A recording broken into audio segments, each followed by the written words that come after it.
If you're wondering, I'm not listening to any music at all. I am actually listening to absolutely nothing.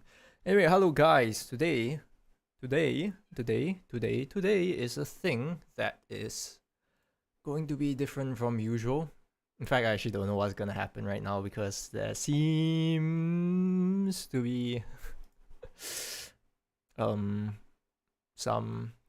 scheduling issues. So today is AES Aria trials. Yes. There's no background music right now, so I'm trying my best to not be quiet, because if not it'll be very weird because there'll be no sound. So right now, the setup is still ongoing. As of right now, the game is not reviewed. So let me just give a rundown of what Aria trials is. So this Aria trials is happening within a closed server. So if you wanted to join, yeah, that's not happening randomly. Anyway, the sign-ups are closed already. So basically what it is that it is a kind of like team-style battle gauntlet kind of thing. So there are 8 teams. Each team will fight each other once. Games will be random, and basically no one will know what the game is until like a few minutes, like right before the actual thing is gonna start. So it's about to start soon, I think, because the host is here. So I'm just here to commentate.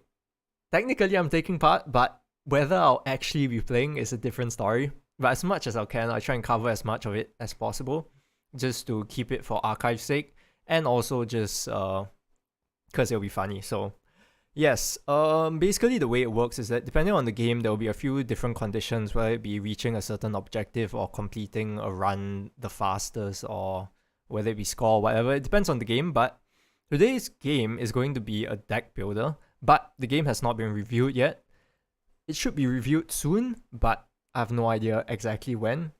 It'll depend on when the host, my boy Frazzle, is gonna drop the game. I don't know if they're talking right now because I have deafened the Discord chat. I will be deafened throughout, so you guys won't be able to hear the chat at all. I can't hear what's happening in the chat either, but I'll be giving my commentary on it. I'll be as neutral as possible no matter which team is playing. And if I butcher anyone's name, I'm sorry, because that's my bad. So yes, alright. Anyway, today's match is between Zero Girlfriends and Ryki Slaves. If you're wondering what the names mean, you don't need to care too much about it. But yeah, this match will be a 2v2. I don't think any special rules have been enforced for this match, so it'll be a normal 2v2. It's going to be a deck builder. Game is not really viewed. And yeah, we are just waiting right now. So today I'll be your color caster and play-by-play commentator with nobody else. So I'll try my best to give you all the action live.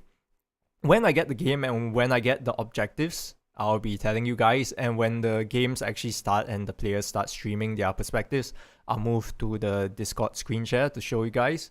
But for now, we are just waiting for the last player and for everything to be set up, because Frazzle just came. He's probably setting up all the things, giving out game keys and such. And so I'm just here to go and entertain you until the match actually starts. There's not really much to talk about. This is a bit weird for my channel in the first place. I don't usually like have these streams, but I just felt like it'll be fun to do, so that's why I'm doing it. I did not set up any visuals except for the thumbnail, so it'll look very scuffed, but it is what it is. I realized I actually suck at making visuals, so I'm not gonna do that. And yeah, we'll see what will happen. When the game comes out, I'll talk about it. The chances are that I have no idea what the game is going to be. Nobody else except Fraz should know what the game is. So most people will be going in blind. So I don't know how I'll play-by-play cast something that I don't know that well, but we'll see. But yeah. Anyway, deck builders. Deck builders are interesting. I don't know how many deck builders I've actually played. You know what, let me check. Because deck builders are usually not the most difficult kind of game for me, but I actually have no idea how many exactly like deck builder type games I've played. I've played Slay the Spire, and I think that is pretty much the only deck builder that I kinda know how to play. I've played a few slightly like competitive TCG, like online TCGs before, but I'm not exactly a professional at it. I don't participate in tournaments or whatever. I'm mostly just a casual fan of deck builders. But online deck builders are a lot different in the way that you do stuff because, for example, stuff like Slay the Spire is kind of like a rogue-like deck builder. So instead of it just being overly reliant on your skill on how well you can recognize cards and figure out the meta, it's more like how well you understand the game as a whole. So I don't know how much the game exactly will be a deck builder, but it will probably mostly, the gameplay should mostly be surrounding deck building. So like other games should be like Kark. I don't know what other games there are. Maybe like Limbus. I guess those technically are... Actually no, Limbus is not a deck builder. It's just because the attacks look like cards, that's my bad. But yeah, probably the players will have to think a lot on the fly, figure out stuff, especially if they haven't seen the game. Basically figure out the mechanics. I think deck builders are not the most mechanically intensive game, but definitely requires a lot of brain power. Especially when you are tied down to a time limit, you kind of really have to think on the fly and figure out stuff quickly. If not, you're gonna be lacking behind. And the thing is that I'm not exactly sure what the objective is, but if the objective is to reach a certain point and you're forced to do restarts, it really matters how much you can learn every time you're gonna restart and whether it's worth restarting earlier or later. There's a lot of factors that will come into play, but for now we'll have to see exactly what the game is. I think Frez is typing out the description of what the game is going to be right now. So we'll see exactly what is going to be, and then maybe I can talk about it a bit more. Also right now, Ryki Slaves is missing one of their players, so probably going to have to settle that as well. And I'm not exactly sure who is going to be subbing in. But yeah, we'll see. We'll see. The most fun thing about this is that there's so much uncertainty when you go into the matches. Right now, even having the genre of the match is actually quite a luxury because from what I've been told, later on from matches, from rounds 4 to 7 onwards, not matches, from rounds 4 to 7 onwards, the genre of the game will be kept secret until the game is revealed. So, but the thing is that you have to go and choose who you're sending out beforehand. So, like just the drafting itself is a strategy game already. So, yeah. Apparently, also that this game is going to be one of the harder ones. The initial plan was for the games to actually ramp up in difficulty, so the later the rounds go, the more difficult the games that are going to be given will be. But from what I've been told, this game specifically will be a slightly harder than the current level that it's supposed to be, which is round 1. So it's going to be interesting what's going to happen, but we are still waiting. What, it's been like, what, 10 minutes? 9 minutes? Yeah. So I should actually get some music on, but I don't want to go and open up music, so I shall continue chatting for a bit. So what's up, everyone? I hope everyone is having a good day. It is like right smack in like, it's getting close to the afternoon right now, so I think midway through, the game is going, this whole match is going to last like an hour to 2. I think if there are time constraints, it might be shortened to like an hour and a half. But I think the planned time length for this match will be 2 hours. I'm going to have to eat lunch in the middle of the match. So I might disappear for a bit and just leave the archive just like playing in the middle of the match, but yeah, we'll see.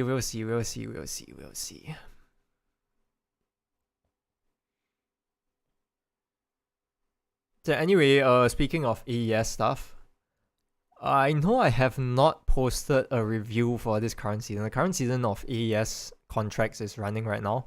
It's been close to a month of it starting.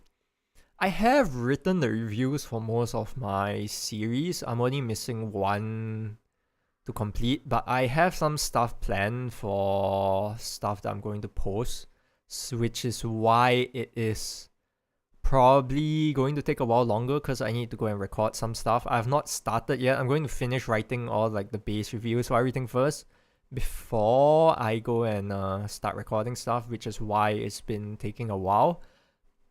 But for now, yeah, that's really nothing on my channel. The latest upload is a HBR thing, and that's for an event, and that's basically it. I know, like, I've been getting more people watching the channel from HBR, so it might be confusing for both, like, the people who watch this for manga reviews and people who are watching the HBR stuff to be like, come to this stream and realize that this has nothing to do with either of them. But yeah, this channel is kind of just, I'm not gonna like force it into any direction. I'm just gonna leave it to be quite free. Whenever I feel like doing something, I'll just use this channel for it. Basically it. Yeah, that's about it. I think I've run out of things to talk about. Actually, let me go into... I don't know if I have the thing.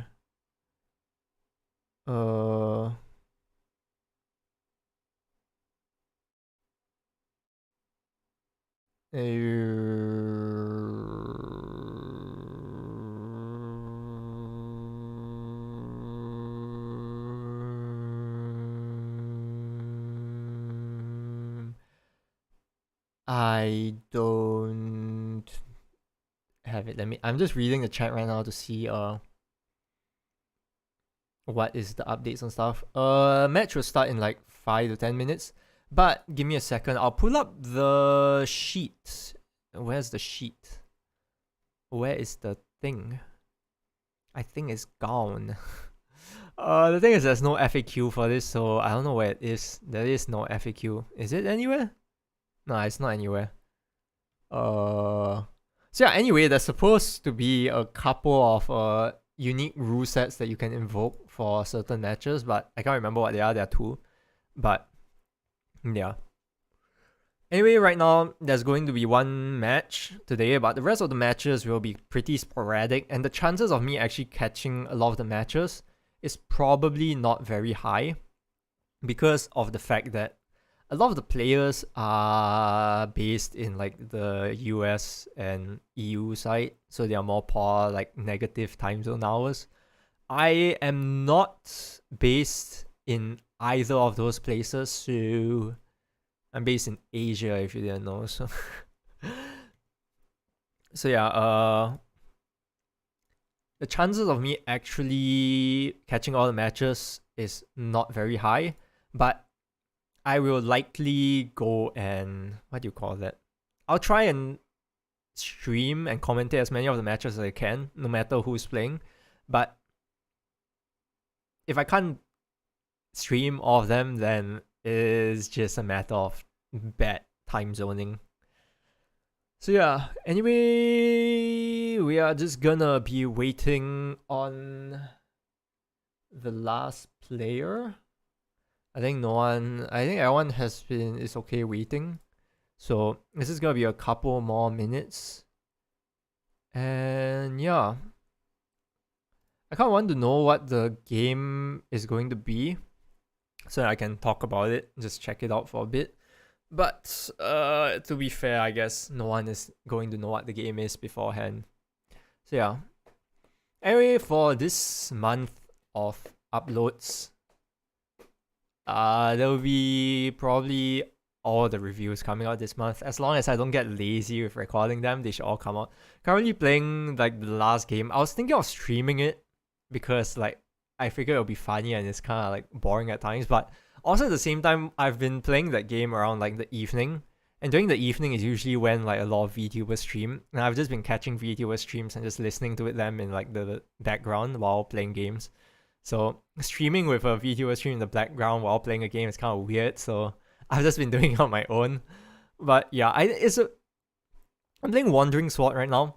And the thing with the game is that it is kind of long and not very, what do you call it? It's not very immersive, I guess. So yeah, it's not the most fun game to stream. But I guess like Pika Une also wasn't that crazy good of a game to stream. So yeah. Anyway, I think you guys can't see it because like the sun is so goddamn bright behind, but I changed the tapestry like right behind me. I think it's too bright so you can't see it properly, but I changed it. I've been wanting to change it for like quite a while actually. I think it's like I've been wanting to change it for like a few months, but I haven't gotten around to changing it. I finally changed it. If you're wondering, this is another Mokoko artwork tapestry. I really love Mokoko's artworks. I've both I recently had a trip to Japan. When was it? Last month. I got both of Mokoko Sensei's art books. They are really nice. I went to look through them already. They're really good. Knowing artists that have drawn for more than a decade before AI used to exist really keeps your motivation of non-AI artists alive. So yeah, they're really good. I won't show them, but because I have to go and grab them, they are in the cupboard like there, right where my finger is, at like the bottom of the screen. But yeah, they're really nice. I looked through both of them. Honestly, I'm surprised. I didn't know this at first, but artwork, like art books, they have really nice paper. They use really nice paper to make it, which is surprising because it's actually pretty nice thick paper. So, oh shit.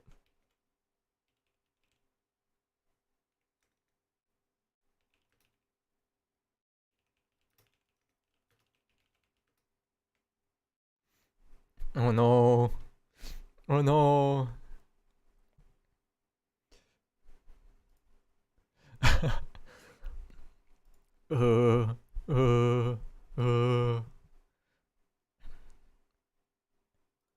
I was nearly told to go and sub in for the match.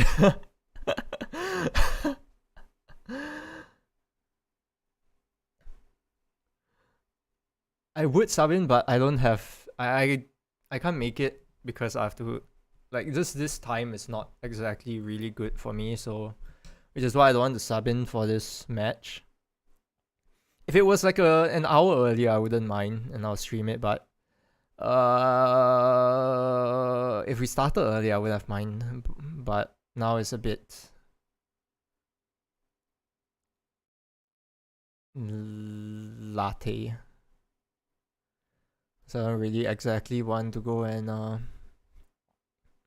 join this match.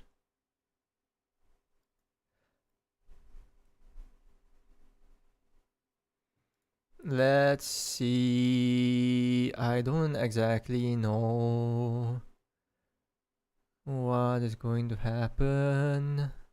I really want to commentate at least this first match because I don't know if I'll be able to commentate another. I don't really mind like playing a match like later on, even if it's like a not so fun time, but I just don't want to suddenly be told to play. So yeah. I mean, I said that I was fine with playing, but also at the same time, like if I had a choice, I really I really want to play this match. At this time, at least, not at this time.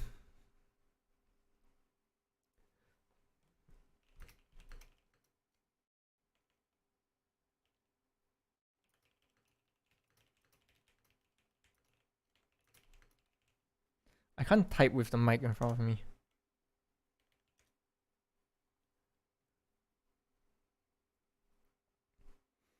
Yeah, anyway, it's gonna be a few more minutes until the last player arrives, so everyone is just chilling. I mean, everyone is pretty cool with like waiting a bit.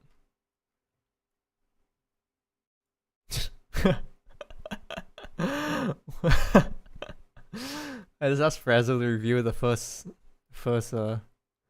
letter of the game, and he replied to me boingo, and he says the wrong person.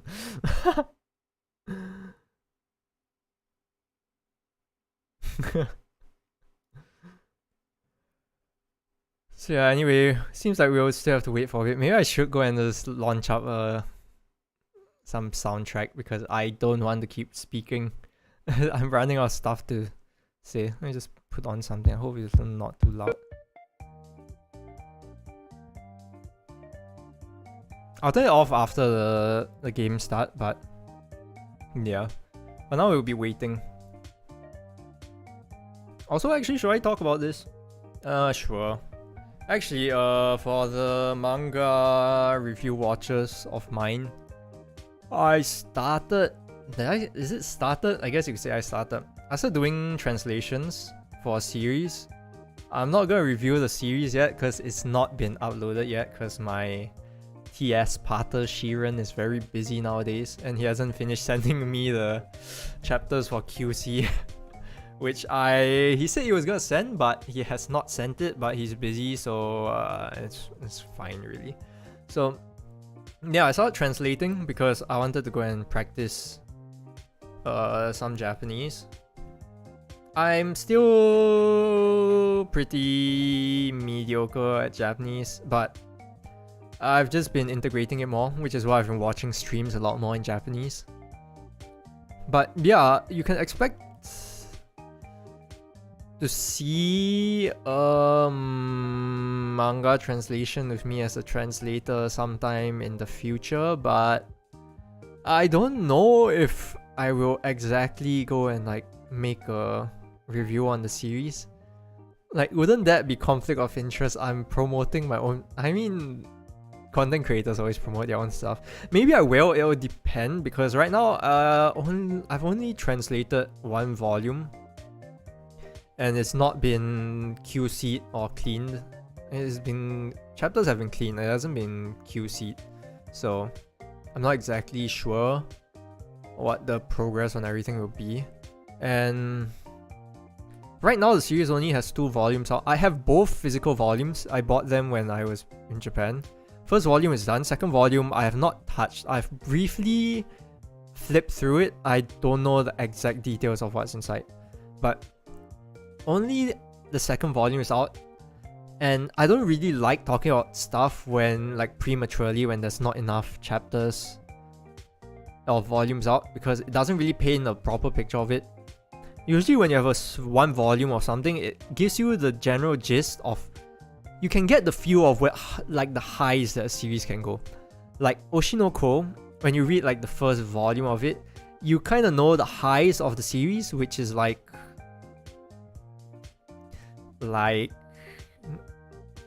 quite high. Like it was like a S tier potential series. But then when you have the whole series, you get to rate it in terms of like in general how everything flowed together. And so while the idea is like good, the execution is like mid.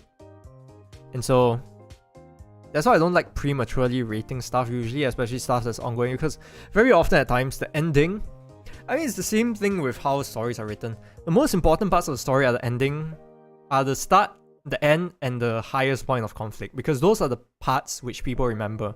Which is why knowing the ending of any story is super important with giving like a good objective rating. People don't like it when you use the word objective in like ratings, because technically no matter what you do, it's going to be somewhat subjective. So using objective doesn't really make it that good. It's kind of wrong. But in general, I prefer rating stuff when the endings are already out, because it gives a better picture of the whole series as a whole.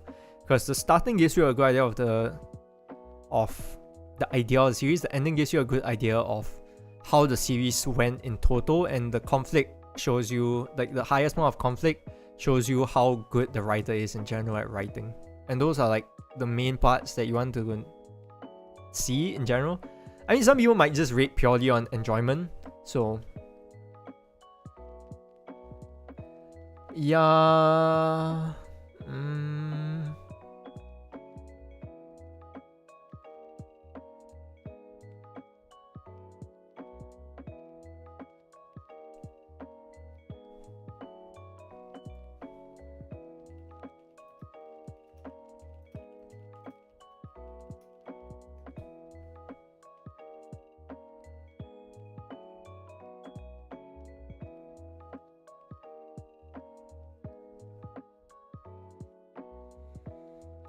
So yeah, anyway, that's about reviewing series. I think this season, how many completed series did I even get? I don't think I got that many completed series. Actually, I did get. No, I didn't get that many completed series. My base contract is not completed. My challenge contract is completed. My vet is completed. My challenge buddy is not completed, but my base buddy is completed. So actually half-half. I usually try not to take uncompleted series. That's what I usually like to do. But this time I just decided like it's not really... Okay, anyway, this is... Okay, some news just dropped. Anyway, I'll just quickly talk about what I wanted to say. So yeah, I don't usually like taking non-completed series, but I recently started like, to not make people's lives so hard, I'll just start taking non-completed series, so it's fine. Okay, anyway, so today's game objective is objective based. Okay, objective. Yeah, it's objective based. Today's goal is objective based. So the way it will work is that there will be an objective that the players are going to have to hit, and points will be given depending on what place the players complete the objective in. So first place will get 5 points, second place will get 4, third place will receive 3, and fourth place will receive 1 point. So basically whoever comes in 4th place will not have the chance to win, and basically whichever team has both players complete the objective the fastest will be winning this match. The objective is not given because the game is not released yet, reviewed yet, but it's going to be an objective based game. So yeah. Wait, seriously? I don't want to stream this. Is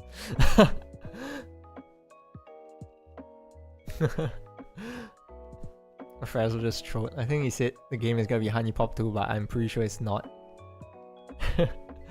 So anyway, the objective-based games. Objective-based games, I think, are going to be one of the more troublesome ones, because basically it all comes down to whether or not you are going to be able to complete the game. So you really don't want to come in last, because once you come in last, you are basically screwed. So you can't come in last, and yeah. Okay, anyway, the final participant is here. It's been 30 minutes past the initial plan time, but everyone seems to be fine, so I think it'll be starting very soon, or at least the game will be reviewed very soon, and so we can have a talk about the game at the very least.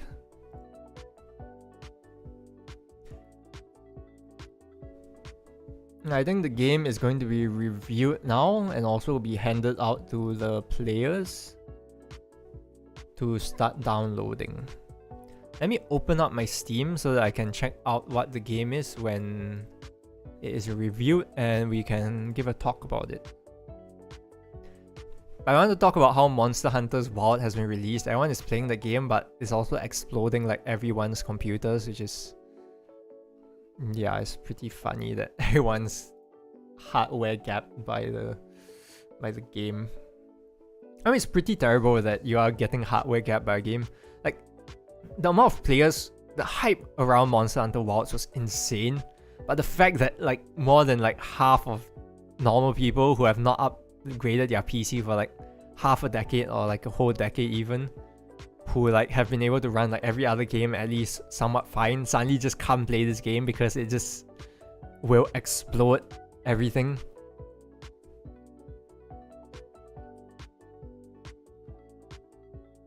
Okay, the game keys have been DM'd, so they will start downloading the games now.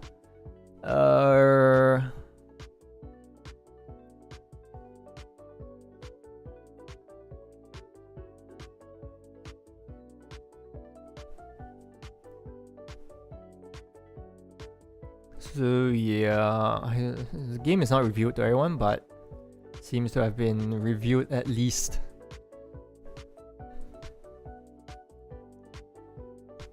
Anyway, they will start streaming the game soon, so when that time comes, I'll be changing over to the Discord screen share so that we can see all the games at once.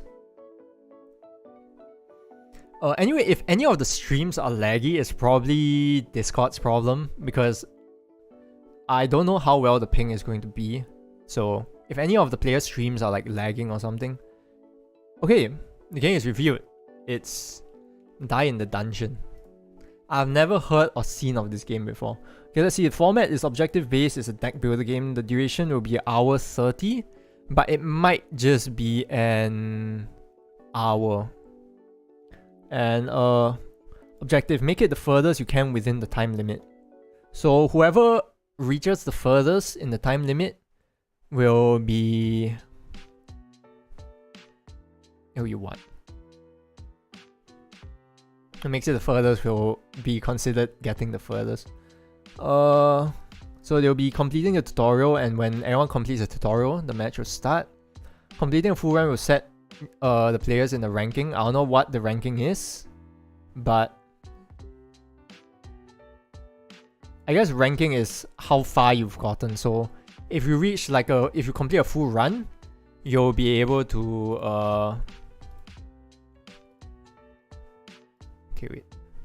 So if you complete a full run, you'll be able to keep yourself in the ranking, but the faster you finish like defeating certain bosses, your position in the ranking will be higher.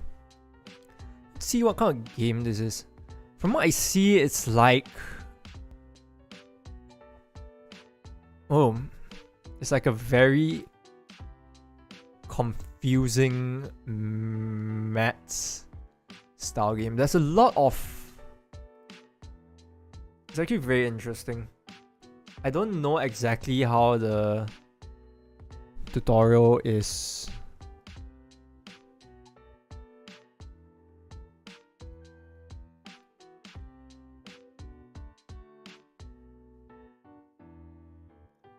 I don't know how exactly the gameplay actually works. It's pretty interesting.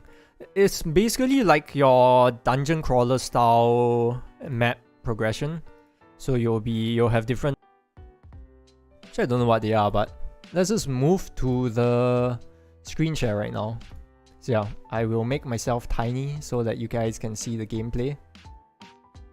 I'll maybe try and optimize the size of it so you guys can see as much of the game as possible, and I'll just be a tiny little rectangle at the bottom so I don't disturb you guys.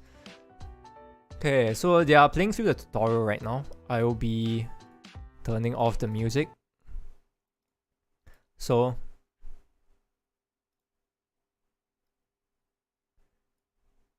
I'll be turning on the sound for one player only, and okay, yeah, so all the players have started.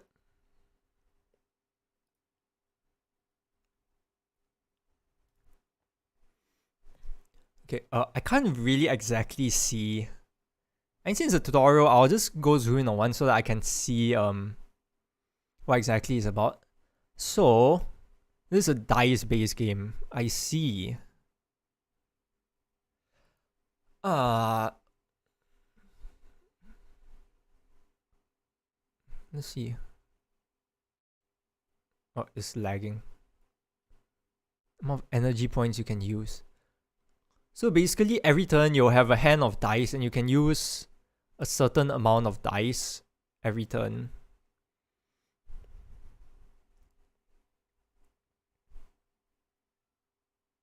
And so each dice will have different properties, and then you'll be using it to battle.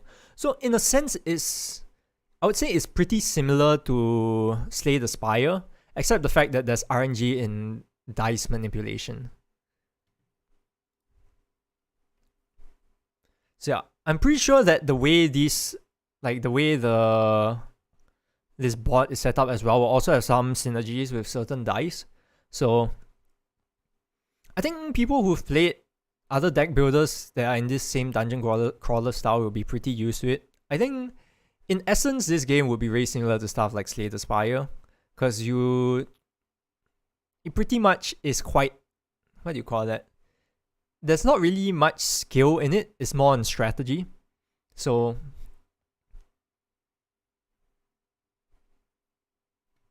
I don't know if there's any place that's good for me to be.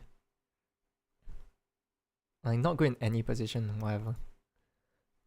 Okay, so they are gonna be finishing up the tutorial first, and after the tutorial is done, they will start the game. So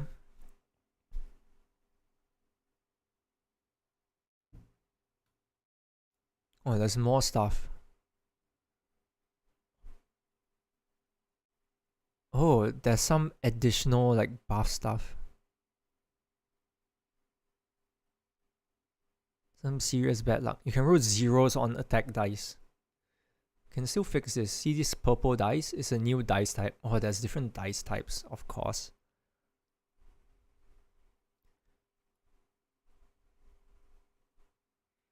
Boost dice. Used to make other dice stronger. Mm-hmm.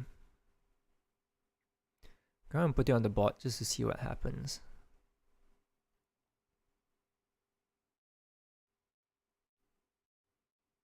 Oh.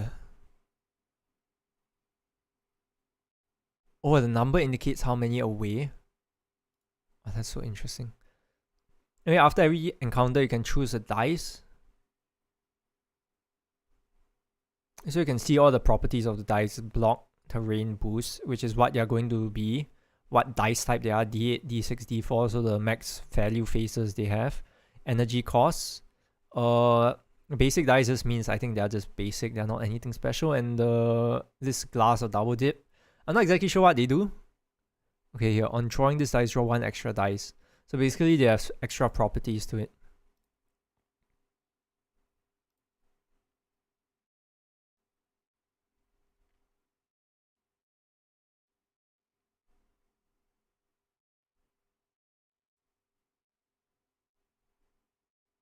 So you can see exactly what each thing will do. I see.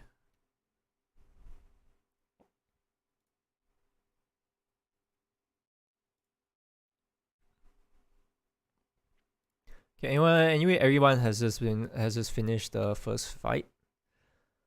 I don't know how long the tutorial is, but it seems like we are just going to be completing the tutorial. I have two games volume on. Let me mute one. I just realized.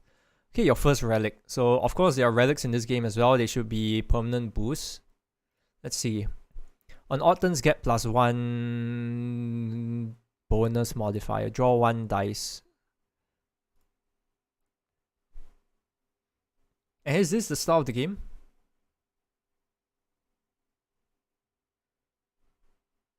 Or is this not the start of the game? So this is your generic. Actually, this is one of the more like simpler looking maps. It's not super like crazy looking. This enemy is special.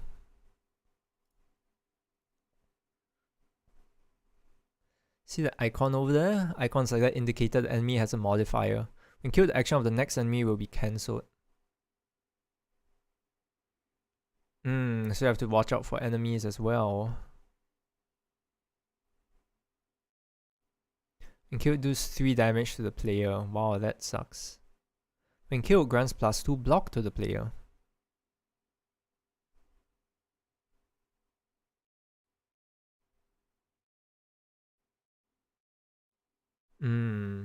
Alright.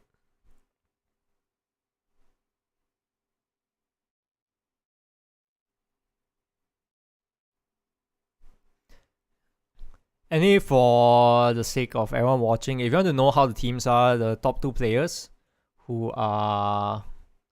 Let me check the names. Okay, sorry, this might...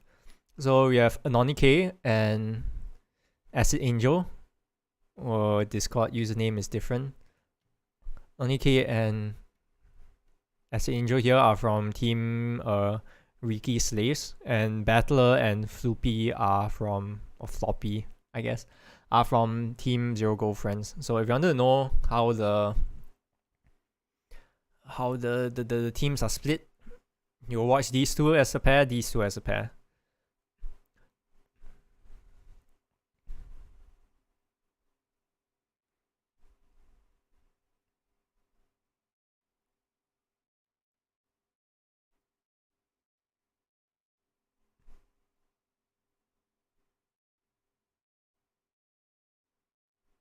Actually, I don't even know when the tutorial ends.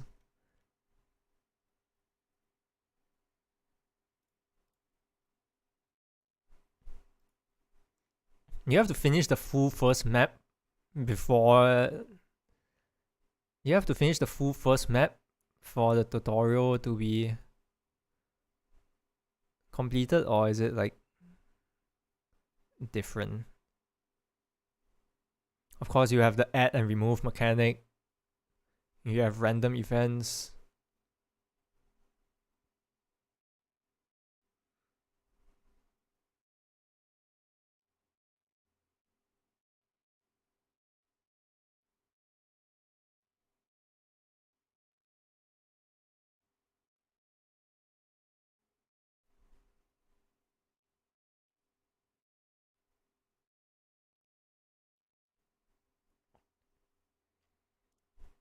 So everyone seems to be progressing right now. I don't know if it's actually started. Has it started? I can't hear the voice chat, so I don't know. I don't know exactly what is happening right now. Is the tutorial finished? Let me double check.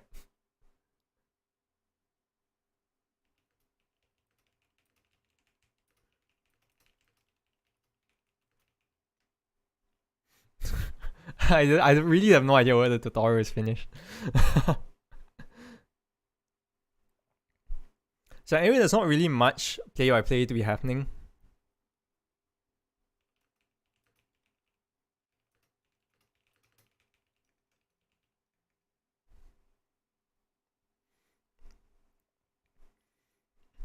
So yeah, from what I can see, everyone is progressing at a decent-ish pace.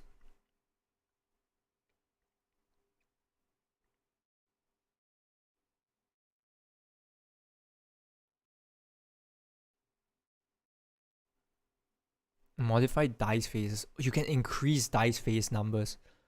Oh, by one? That's actually insane. The shops are so interesting.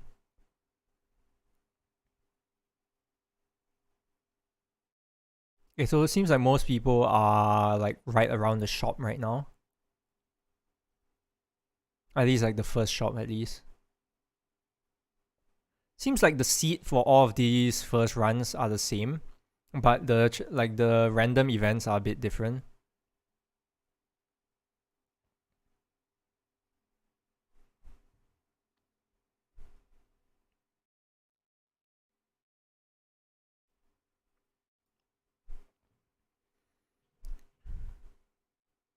Are these back-to-back shops? I actually don't even know what the shops are doing.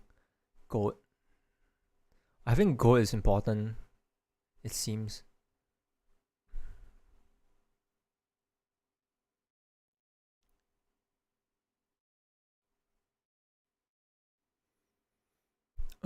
So it seems that Team Ryki Slayers are going the same direction from what I can see.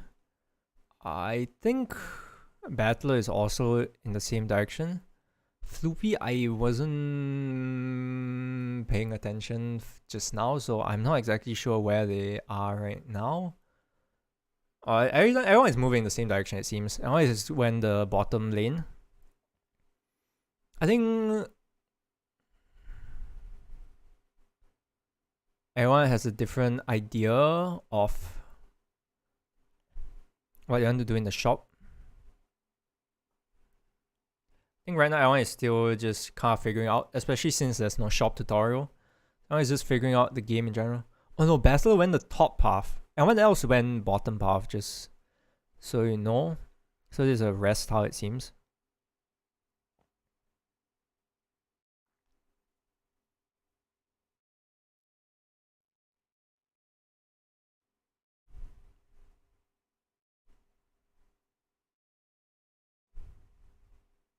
Modify dice faces.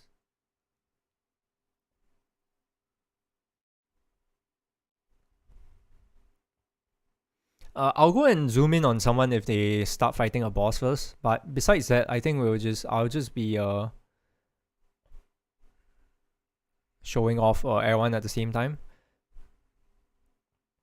I think everyone but Battler is on that same fight tile right now.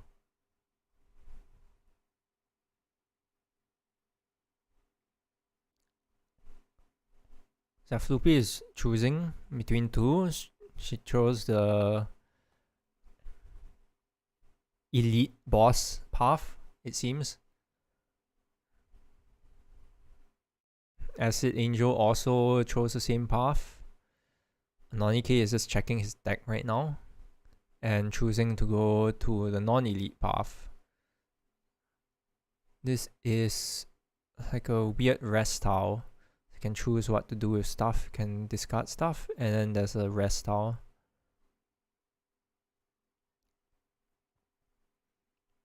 Battle is met with a very interesting monster, it seems. I don't know which tile he went on, but he's now facing event.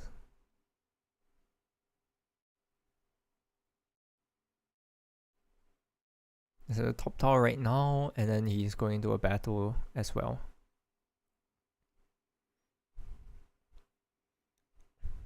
It's a multi-turn elite mod battle. So the elite battle is not one wave, it's two waves.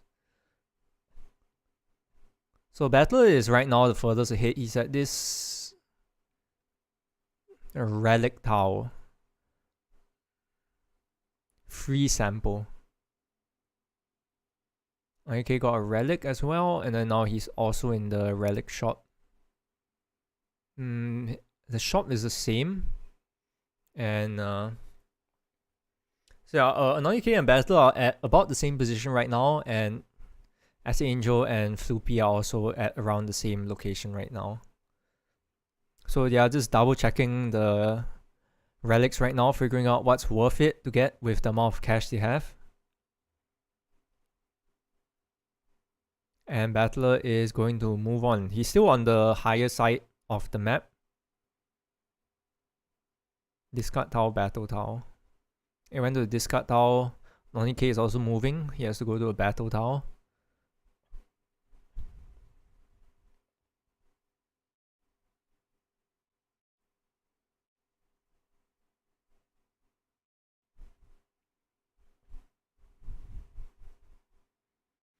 Acid Angel just finished the elite mod battle. Battle just finished the discard tile. I don't know if he'll go. He went to the elite battle as well. Alright, so Battle is the elite tile right now.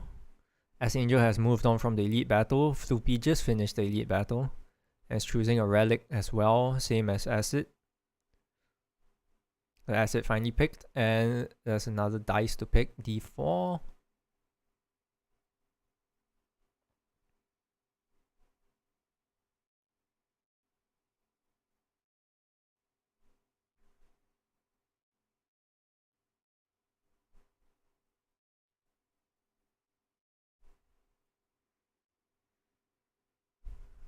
Okay, now Acid is moving forward, figuring out which path to go. Goes to the relic tile.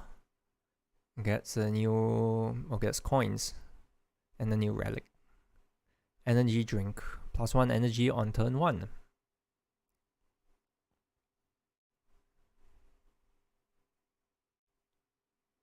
Okay, moving on to the relic shop. Relic shop is different from Battlers and Anonis.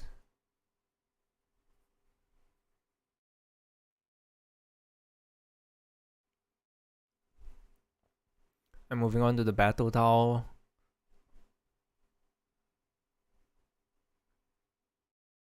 Nonike has moved on, choosing the event tile. And what event will it be? Tall ornate statue shows a warrior from the past hanging out a dao and rusty blade. You notice 3 openings as mean to pierce the blade into one of them. You can obtain 3 different relics from it. So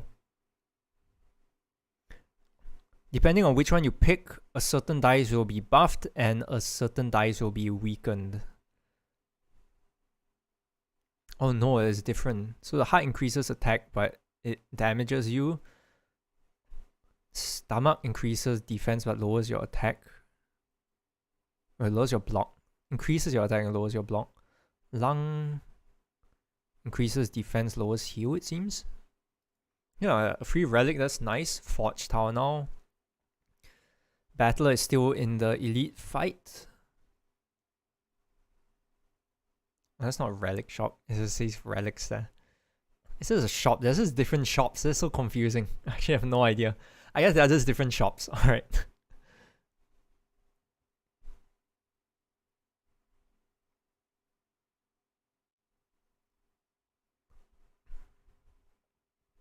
S is moving forward ahead right now. Went to the same event tile as an Onike. Just like partners, they are choosing the same pathway. Might end up being good or bad. Battle and Floopy, I have no idea what they are saying to each other. I cannot hear the voice comms right now. Wait, you guys can't hear this? I forgot that my Discord. Chotomate kudasai. Oh, now you guys can hear the game. I'm sorry, you guys couldn't hear the game this whole time. Oh my god, that's such a professional stream. I have it set to a different voice channel, that's my bad.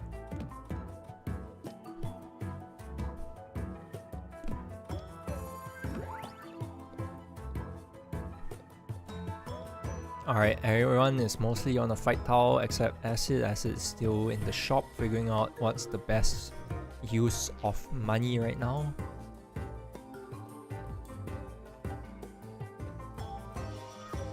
Okay, and Battler just finished the Elite Battle. You can choose between 2 relics.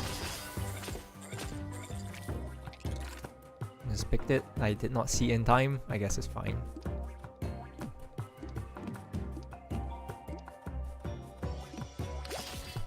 I'll say that staying on the shop page is probably not ideal. I think going faster might be nicer, but I think either way is fine.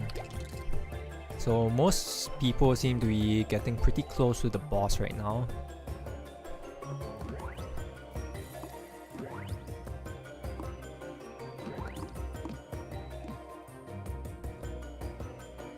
Choose between 2 epic relics. What? Increase 3 on max HP, heal 1 at end of turn. That's for safety. Alright, where's Floopy at? Floopy is quite far behind actually. Acid is pretty far ahead. I think at the same battle that Anonike is at as well. Battler is wondering whether he should take the elite fight and he goes for it. It will take a while, but he'll be able to get a relic. We have no idea whether it'll end up being a vital part later on. But it seems like Anonike has gotten a pretty good idea of what he wants to do and is progressing pretty quickly actually. I think right now he is the furthest after this battle.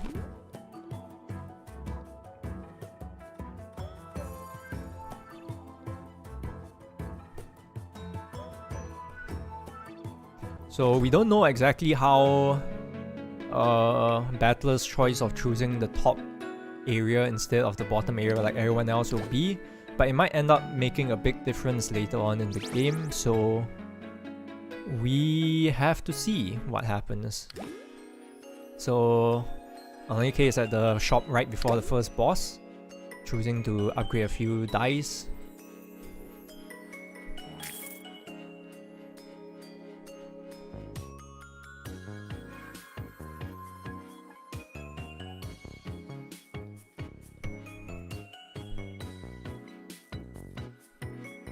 So everyone is still figuring out what to do.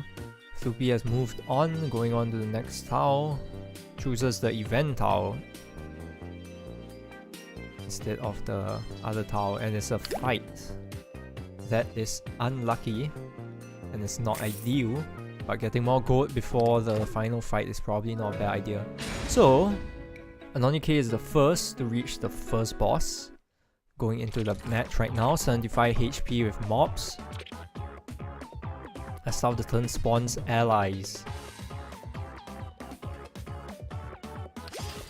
No one else is still in their battles, but we shall watch Anonike as he fights right now.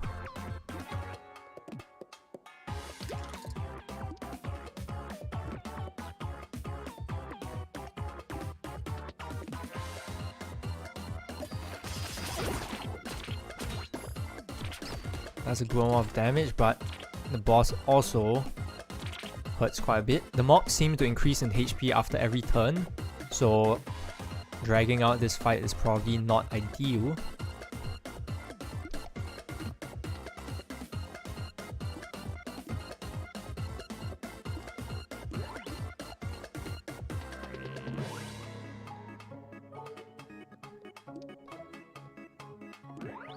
Oh, but he's getting an extremely large buff in all of his dice. Perfect use of it. Seems like it will actually do quite a bit.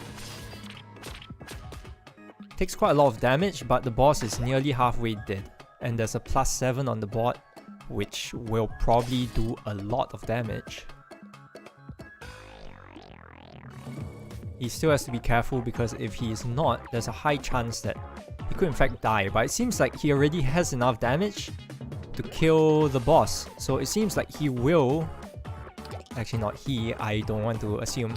So Anonike seems like they will be the first to complete this first map. And with that, I think the match is over and the first boss is down. Anonike is now ahead of everyone else, even before they've reached the first boss.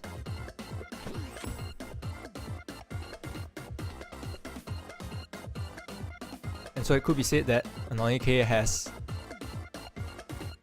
gotten a good lead over everyone else. Acid Angel also has reached the first boss and is now working towards the fight.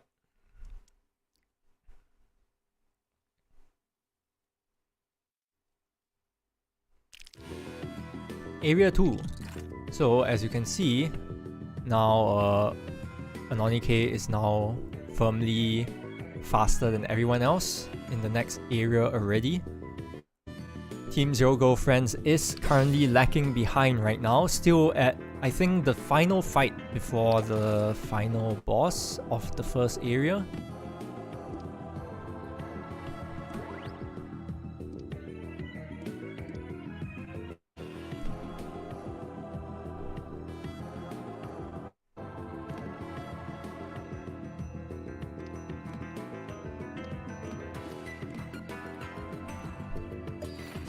Floopy still has either one more encounter and she chooses to do the encounter Tao.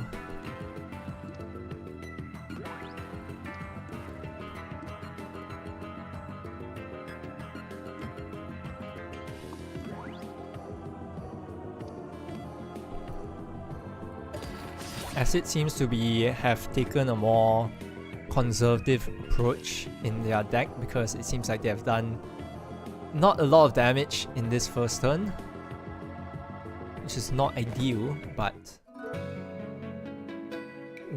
seems like they'll progress fine. Anonike is now scouting out the map, figuring out which is the best path to take. There seems to be a lot of early game battle encounters, which may or may not be good. It's good for getting coins, but might take a longer time to do it. The mobs seem to have slightly increased in difficulty, but it doesn't seem to be that high. Battler and Floopy are currently looking at pretty dangerous health levels. They should have a rest towel to recover some HP before the final fight, but Floopy currently seems to be in quite a dangerous position and is the first death of this Aria trials. So the good thing is that because it is there are achievements for unlocking stuff, Floopy will have unlocked some of them to use in later rounds, but for now she's now set back to the start again.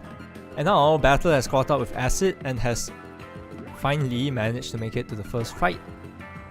Acid is still slowly going at the fight, taking a more slow approach in doing so, while Anonike is currently quite far ahead of everyone else actually, still keeping their lead on everyone else.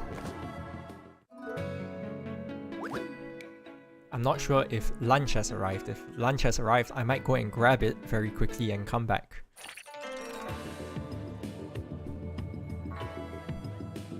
It might have arrived. I will leave for a split second, but I shall just commentate on the final part.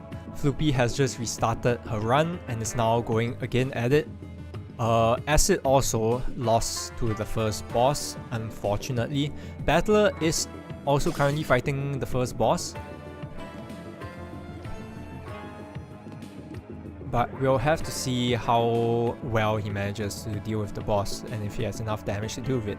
Currently, Acid has cemented their lead in the game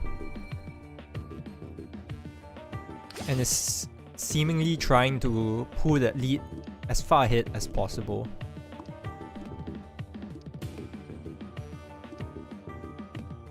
Battler seems to be having some trouble with the first boss as well, but we'll have to see how it eventually turns out.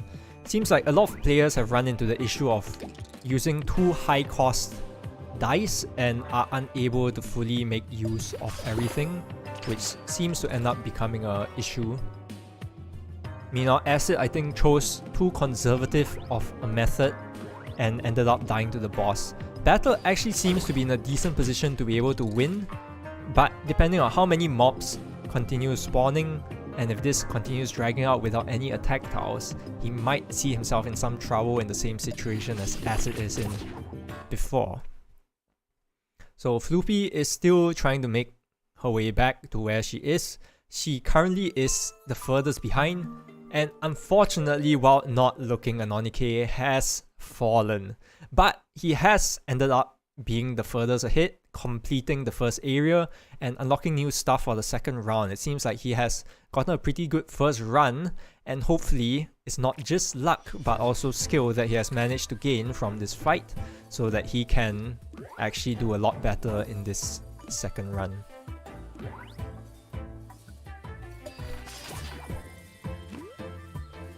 I shall go and check on my lunch because everyone seems to have started a new run except for Battler, who's currently in the final fight. I think he should be able to win as long as it does not drag on too long, as he seems to have some pretty decent relics for it. The only issue I see is that he might not have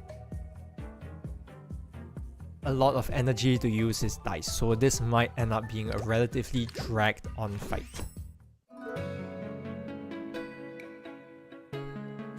So for now, while everyone is still slowly battling on with Battler still on his first run, I shall be going to see whether my lunch is ready, and I'll be back in a quick moment with lunch.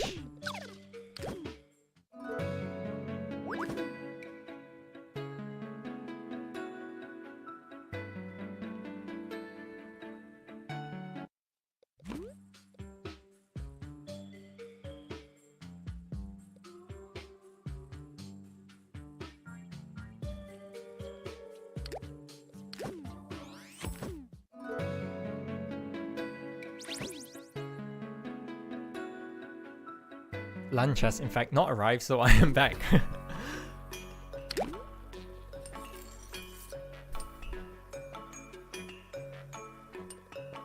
Right, so everyone else is slowly going through their new second run. Anonike still has the lead because he has completed the first area and is the only person to do. And they are the only person to do so. And Battler is still in the last fight of the first area. Hello, Monkey.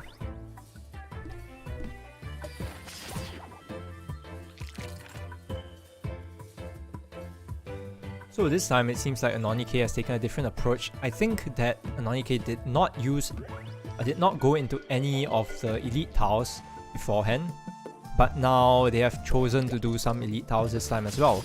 Now that everyone is running different seeds as well, it will be interesting to see how it will turn out, because hopefully the runs are actually all different and not the same, because if they're all the same, that will be very weird. So Battler seems to be at the cusp of winning this first match. The boss is down to 6 HP and it seems like he should be able to defeat this boss with ease. Also, it seems like the other players are slowly progressing, and it seems like the maps are actually different for everyone else right now.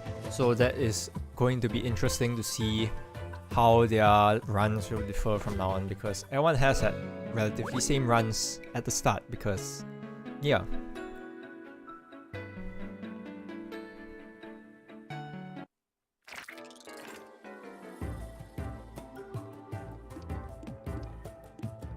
So from what I can see, Anonike is trying his best to speedrun the game as much as he can. He's zooming.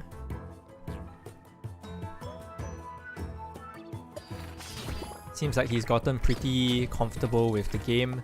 And now Battler has moved on to the second area as well, same as Anonike.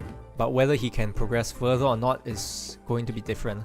Compared to Anonike on his first run, Battler definitely did a lot more prep in getting relics. Definitely got a lot more relics by choosing the top path.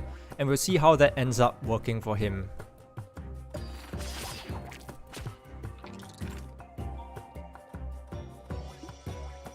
Alright, for now I'll keep an eye on the rest of the players as Battler makes it through the first fight in the second area.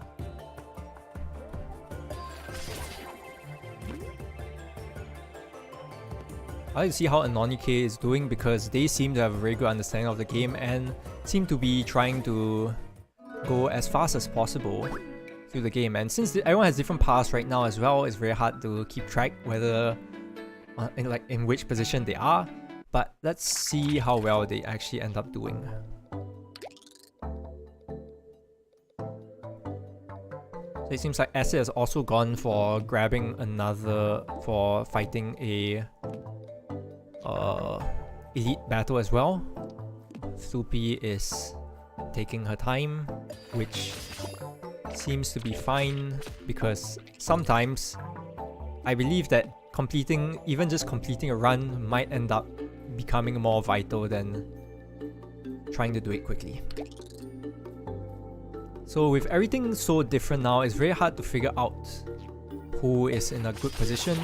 As of right now, Battler is ahead, though he has not reached the same distance as Anonike has. So we'll see how far he can go in his first run with the extra relics he's managed to pick up.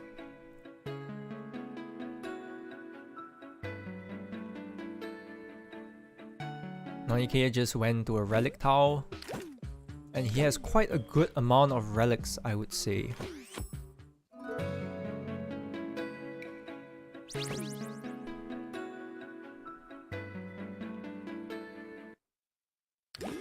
Now moving on to a shop.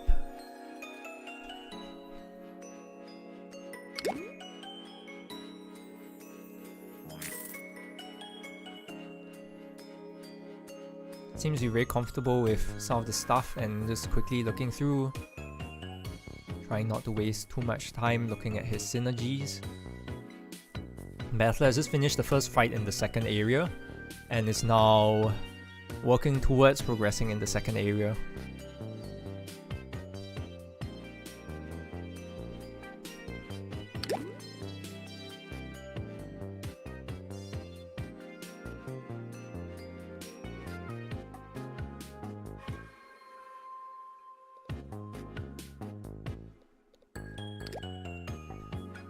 Battler is now looking through the map, looking at how terrible the map actually is, and deciding which path he wants to pick. Anonike is nearly halfway done with his second run in the first area. Seems like he does not want to waste any time in progressing as far as he can.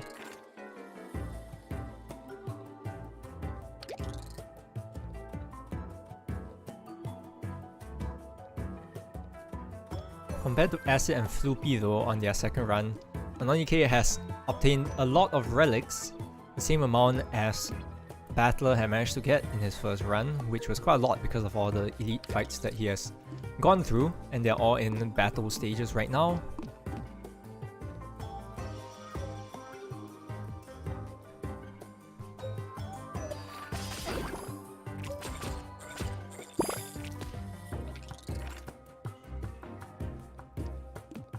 Unfortunately though, it seems that Floopy is in a bit of a dire situation with her HP looking not very good. Battler also seems to be wondering what he should do with the fights increasing in difficulty, as he seems to have taken his time in doing the fights now because they are actually quite a bit harder. Ryki is actually quite low in HP right now. I think went for a bit too much of an aggro play, but seems like he'll be fine because he seems to have a pretty good understanding of what's happening. Goes to an Eventile.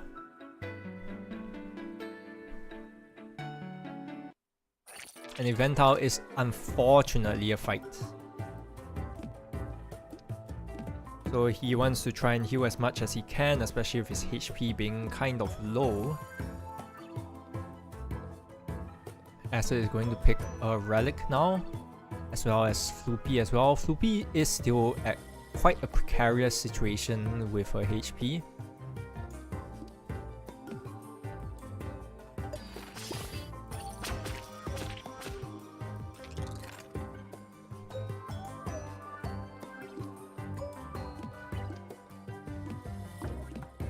Noni K is still in his fight, and Battler it seems to be taking his time with this fight as he has not progressed very far, but it does seem to be quite a scary fight to progress too fast in, as his Orion could just end with a single misstep. So I am not surprised that he would like to take his time. Acid is also currently at another fight, and now Anonike has a choice to choose between... I have no idea what that tile is. I think it's a removal tile or something like that. I think lunch is actually here now.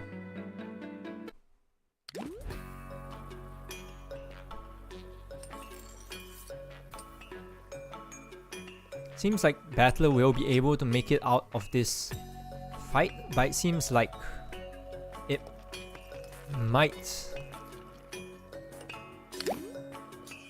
Actually, it seems like he'll be fine, honestly.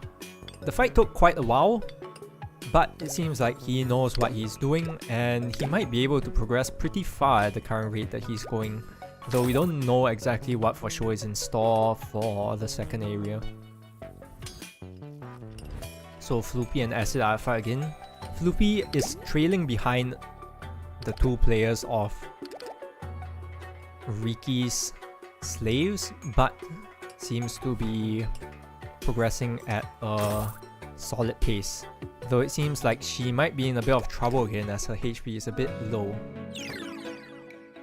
So Nonike is at the cusp of reaching the first boss yet again, as it has a choice to decide where they want to go in this.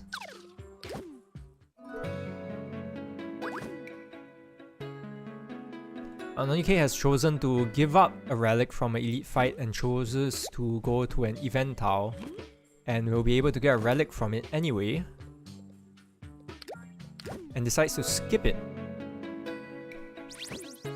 So now Anonike is at the penultimate tile before the boss yet again, and chooses to heal because they are quite low in HP.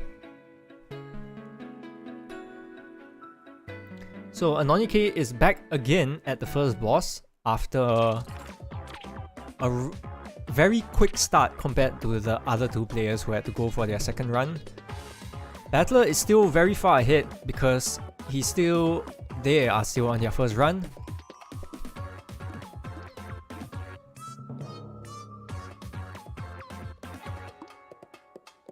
Floopy seems to be in a bit of trouble though, as her HP is down to 2 right now.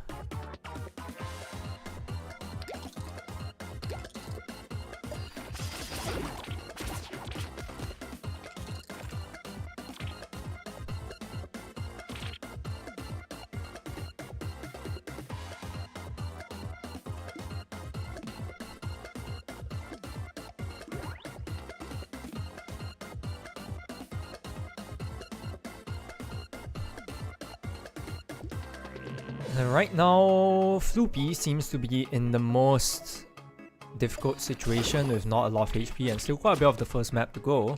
Nonike is now battling the first boss.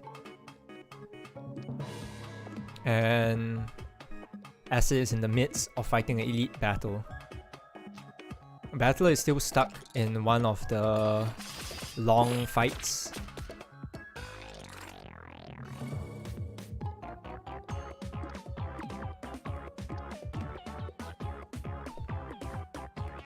Floopy managed to get a rest out, so she is back to full health again, which means that she should be safe for now. But Nonike seems to be in a pretty precarious situation with their HP being 1, which might be a bit troubling.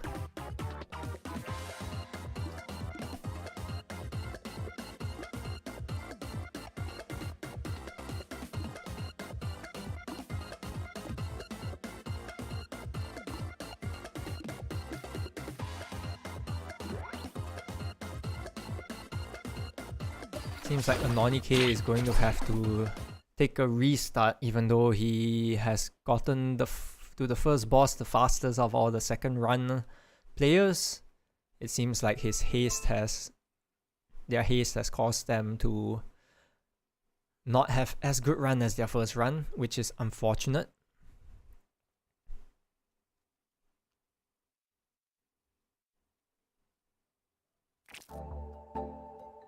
So Nonike is now on their third run.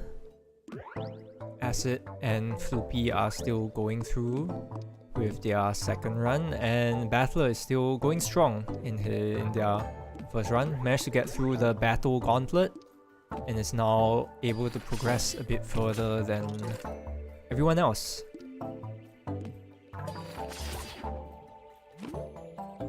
I think lunch is actually here. I shall go and grab lunch for real now. And so, yes, I'll be right back.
Sorry for my absence. I have now returned from lunch. I might have not been around the whole time, but I have been keeping up with what has been happening. So, Anonike and Acid are now both at the second area yet again. Acid seems to have had a good run to be able to continue going. I think Acid has been continuing from like the second run. Floopy unfortunately seems to have been struggling. I think I've not seen her make it to the second area yet. And Battler as well also seems to be struggling after his first run as well, their first run as well, without being able to get there again.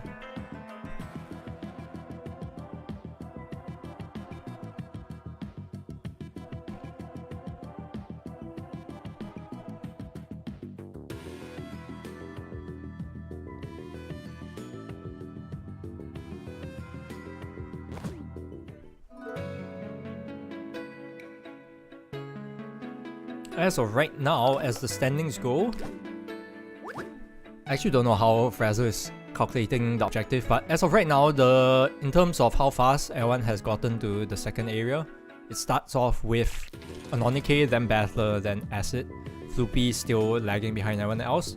Battler just took another reset, and Anonike and Acid are still going strong at their Area 2 runs, though it seems to be a bit dire in terms of situations right now, especially Anonike not having that much HP, and Acid also seems like they might just die as well.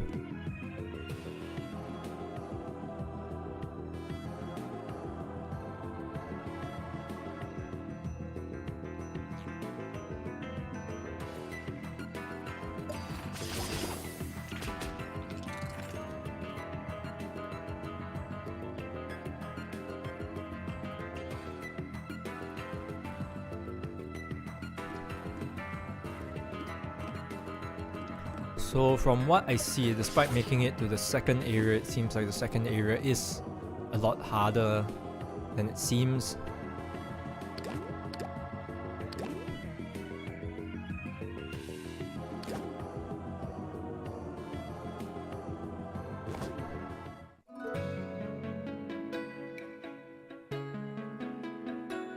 Now Anonike has to make a choice with his low HP on what to do. Acid seems to be able to heal a bit, so they seem to be fine, or at least more fine now. Anonike made a very quick choice with that discard tile, deciding which should be the better choice to go to. He chooses the battle. We'll see how that pans out. Currently, Anonike does not have a lot of HP.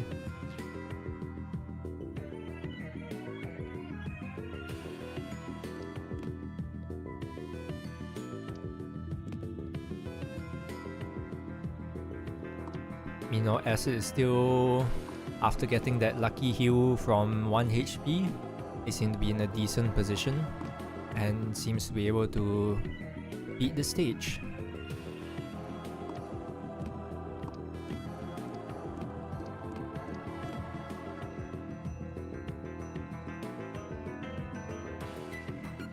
Battler now seems to be grinding his second run in.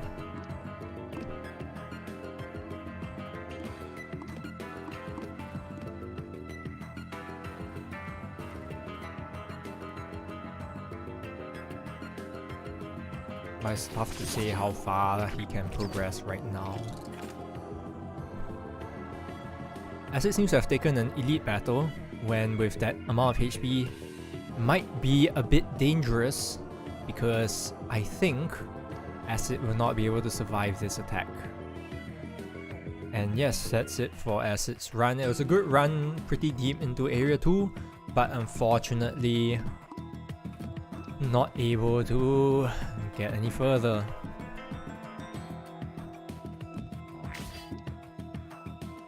Meanwhile, Floopy is going to come up on one more attempt at the boss, though we don't know how long it will take or whether she'll be able to get there.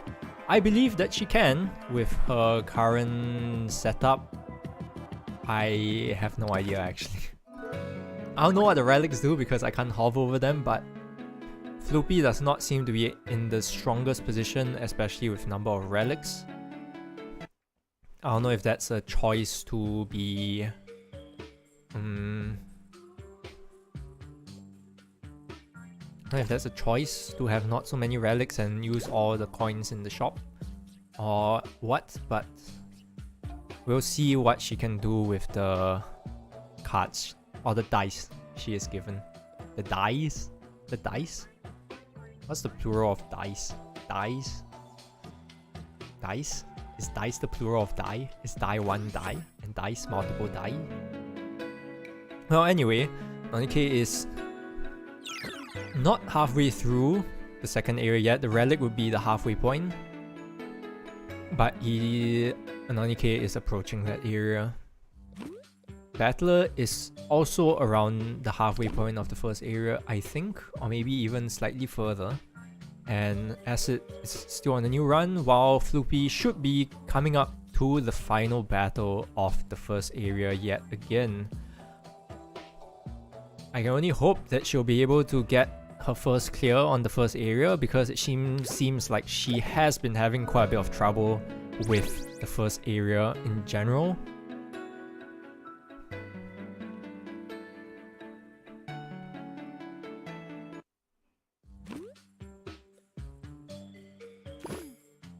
Ryki was able to take a heal, but after this relic, they will be forced to an elite fight. And if we saw from how the elite fights went from Acid's perspective, the elite fights in the second area are in fact quite difficult, and there's going to be a battle immediately after, which means that if Nonike does not have a good enough build, they might be in some trouble, especially with the amount of damage that these mobs in the second area can do.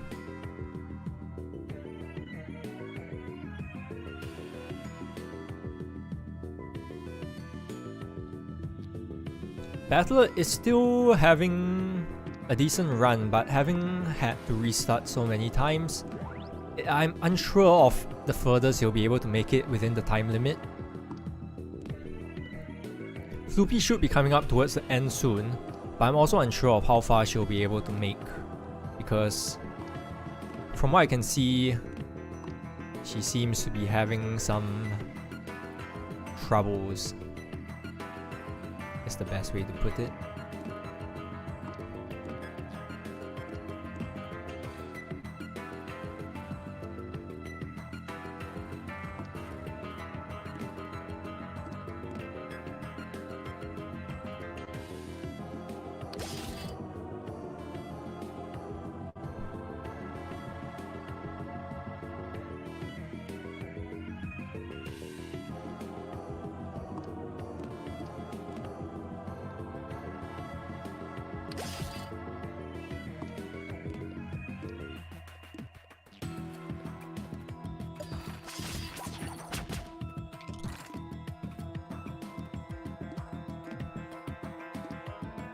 Anyway, it seems like Nonike will be able to get through this first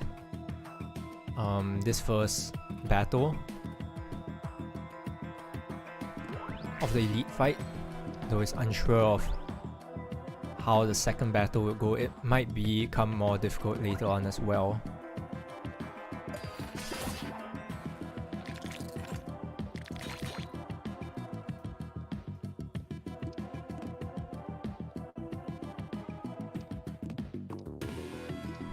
Alright, Battler is now coming right up to the first world boss again. Floopy, I think, is also right around the same area. Oh my god, Nonike has a 58 damage bot, 59 damage bot. That is a very large number. Alright, Floopy is coming up to the World 1 boss right now. It seems like with the amount of damage that Nonike was able to do with that first move, it seems like he'll be able to clear this elite battle with quite a bit of wiggle room to spare. And now Floopy is getting ready for another attempt at the World 1 boss. If she does defeat it, this would be her first clear on it. And I'm hoping she does, because right now she is quite far behind in terms of the other players, in terms of the furthest progression right now.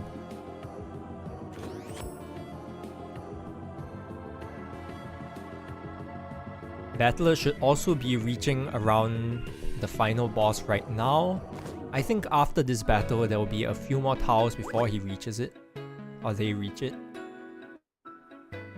But Anonike is now firmly more than halfway through the second world, and Battler is now right before the final boss of World 1. There is a pretty strong mob I see on Anonike's screen, which is not good.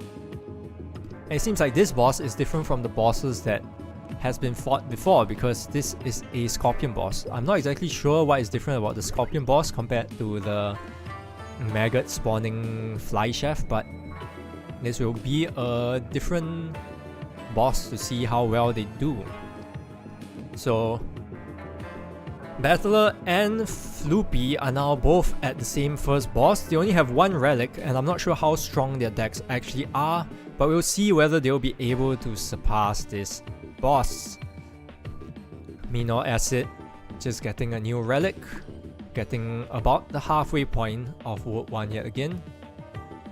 Meanwhile, Anonike getting a very, very big damage number board out right now, and trying to figure out the optimal use of their dice.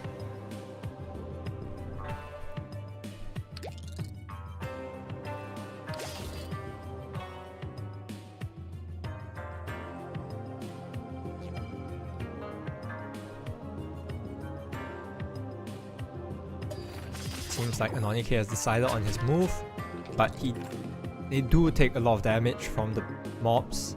I see a 10 damage hit, which is extremely dangerous. Even though now with the second turn available, they can do 30 damage in a single strike, which is quite absurd. And unfortunately, it seems while I was not looking, Floopy has chosen for a reset.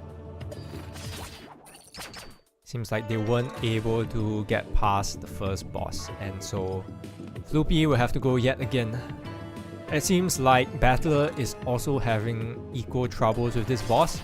Seems like it's quite a bit different from the other boss that we are used to seeing, and definitely does a lot of damage. And so yes, Battler is also down by the exact same boss that Floopy was down with. Zero Gold Friends were defeated by the Scorpion Man.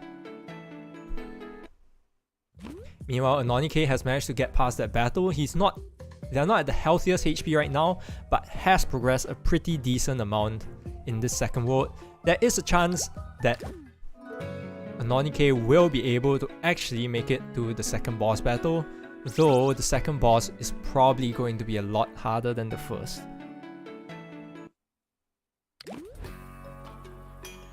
So now with Floppy and Battler both resetting, I shall keep my eyes on Anonike, as it seems like he will become the person to progress the most this time.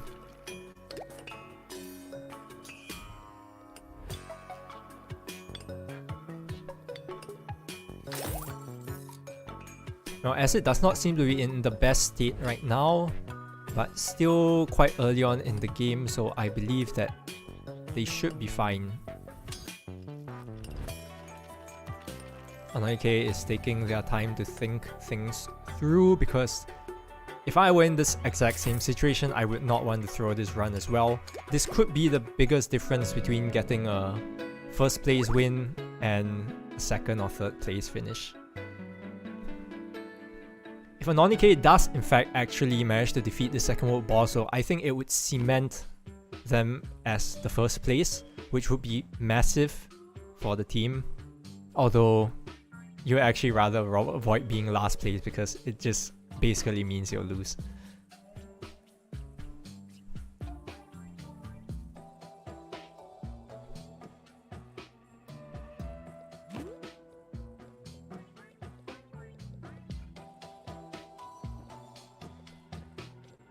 And now Anonike is figuring out what to do with this event.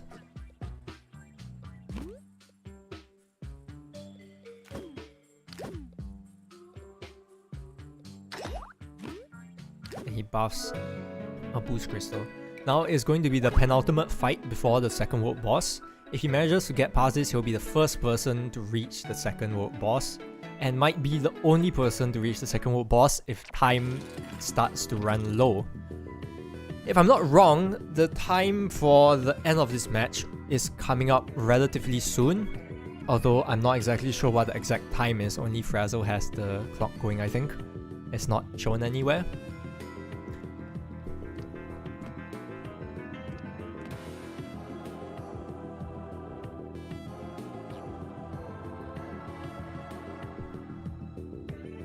And now all eyes on Anonike and how far he'll be able to make it through this second stage. Seems like there's a property in this stage that seems to be nullifying all damage dealt on the first turn. I'm not exactly sure what it is, but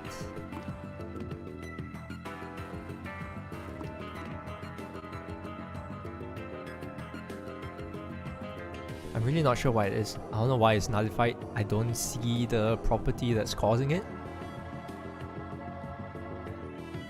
They reduce 0 to all damage taken and done on the first turn, which means this is a very good turn to keep the stuff you want and probably set up because you don't need to worry about it. And from what I can see, Anonike has a very good build which does a lot more damage when the second turn comes. So I think it would actually be very good for him to just take this first turn without any worry and be able to get a lot of good buffs on the second turn. Now with all the buffs on the board and all the huge numbers, I feel like he'll be able to get a very big combo done. And the stream is lagging, that's not my fault, it's Discord. And maybe the server that I'm on, who knows. And that is the massive damage that we've come to love and see. 42 damage.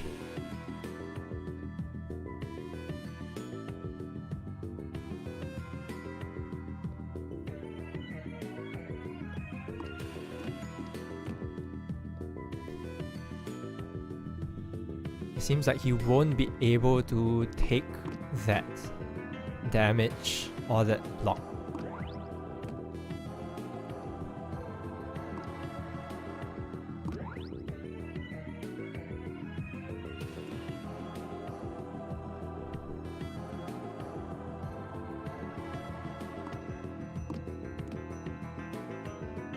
Seems like instead of choosing to try and kill everything down at once, they will take the slower route and just defend for this turn.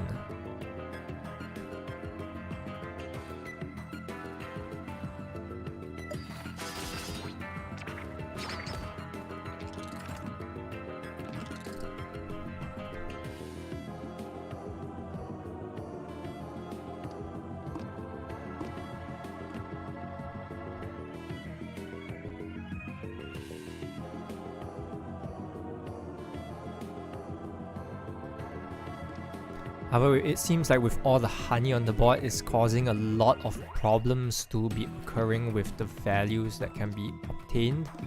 And if Anonike does not actually manage to kill or defend everything this turn, it seems like their run will be over, and unfortunately, it is the case. So despite getting right up to the end of the second world, they were unable to pull through, but managed to unlock a new relic at least. So now everyone is back to the first world yet again. And basically everyone is on pretty much even ground again. Acid is right up to the end of the world. This is the final tile before the boss fight. Anonike has to grind their way through the whole first world again. Floopy is about halfway through, and I believe that Battler is also around the same area.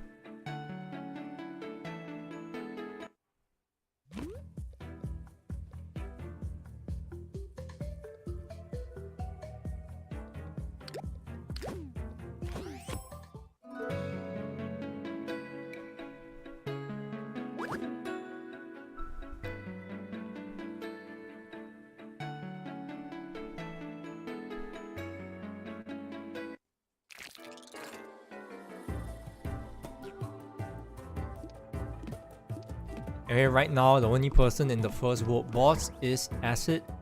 They will now challenge the first world boss yet again. Unfortunately, they seem to not have a lot of HP, but they have a lot of heals and dodges, which should be able to get them relatively healthy, at least for the first turn.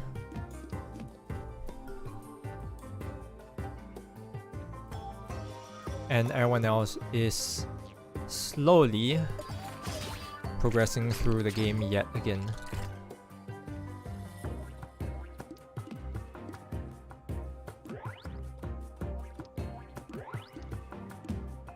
Seems like Acid is going for a very defensive build. I can see a lot of defense being stacked up. And while it might allow their survivability to be a lot higher, I'm afraid of how slow some of the runs might be.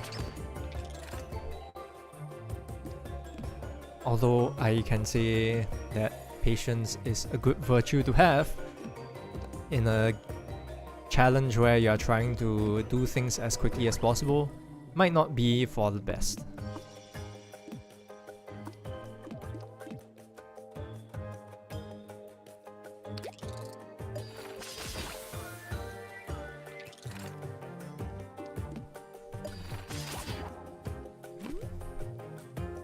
I mean, from what I see, Anonike seems to be very comfortable with the gameplay right now.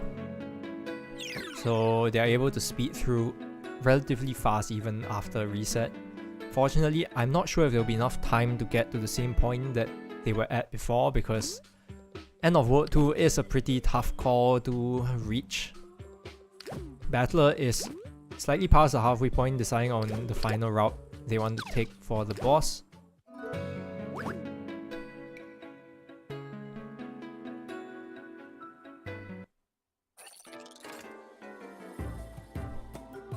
Meanwhile, Acid is still slowly trudging along with their very defensive build, which seems to be serving them relatively well because the boss does not really have a timer on scary things.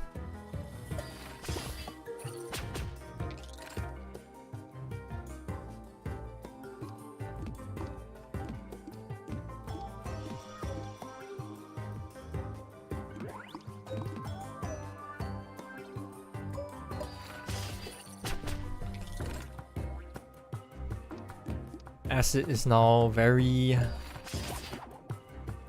in quite a precarious situation with only 1 HP left.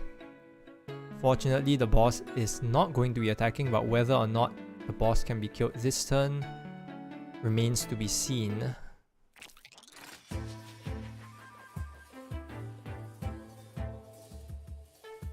Meanwhile, Floppy and Battler are still slowly going through the first world. It seems like Battler might be about to reach the boss as well, but Acid seems to be in a very precarious state, and their run unfortunately ends yet again.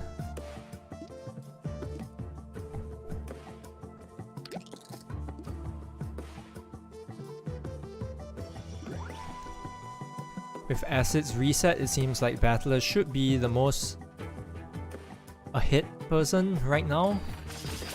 But it seems like everyone is back again at world number 1, so we shall see what happens, but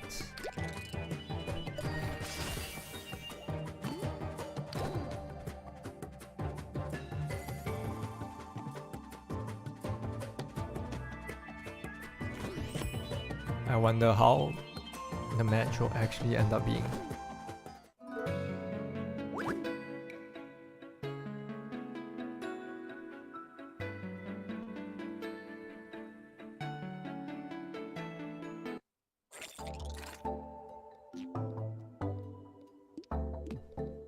From what I know, Battler should be right about at the final boss. Is the penultimate fight before the boss.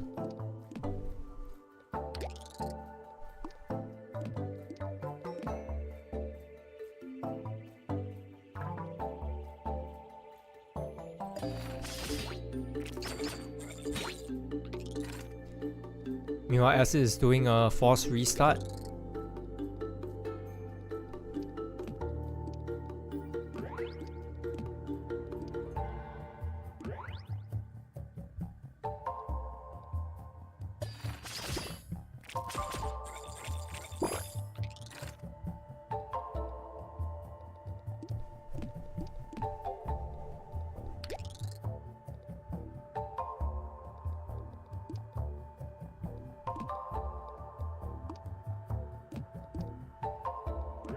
Seems like Acid is still choosing to go for the more defensive route with the defense dice take.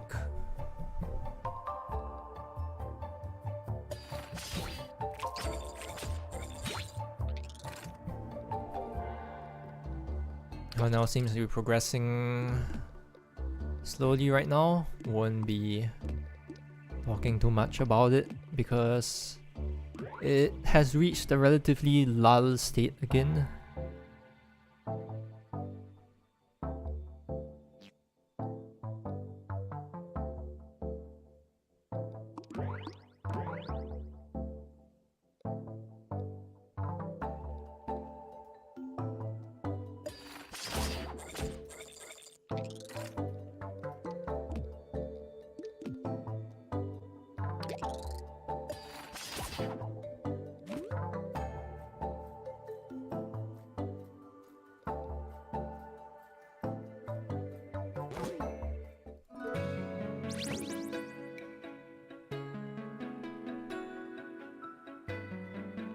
Alright, seems like it will be a while before anything interesting will happen. The person to watch out for right now would be Battler in the bottom left, because after this elite fight, they'll finally be ready for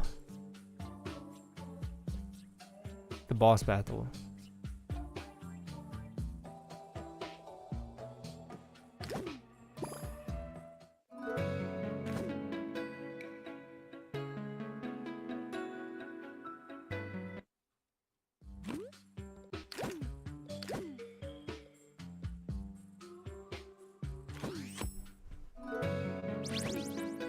So Anonike is now halfway through, and Battler is about to finish this final battle as well. I think with these last few attacks, it will be complete. And now we can watch Battler as he tries to fight the boss of the first world yet again. I forgot I was supposed to add the game title.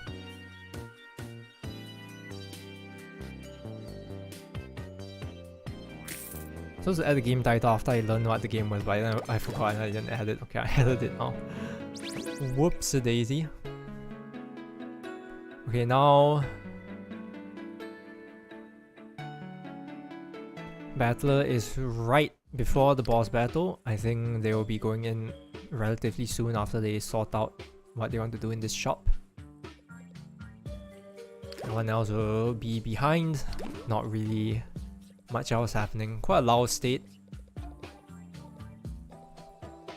I think the chances of anyone able to get past Vote 2 will be relatively slim.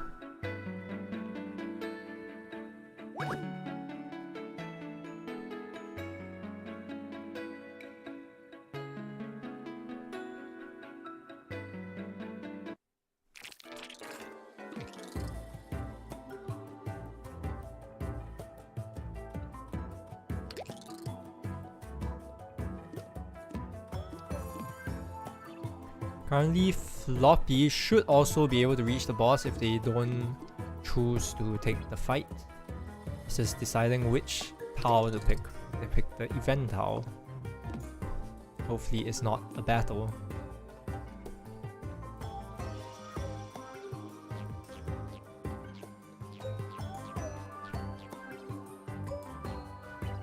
Right now, Battler is fighting the final boss.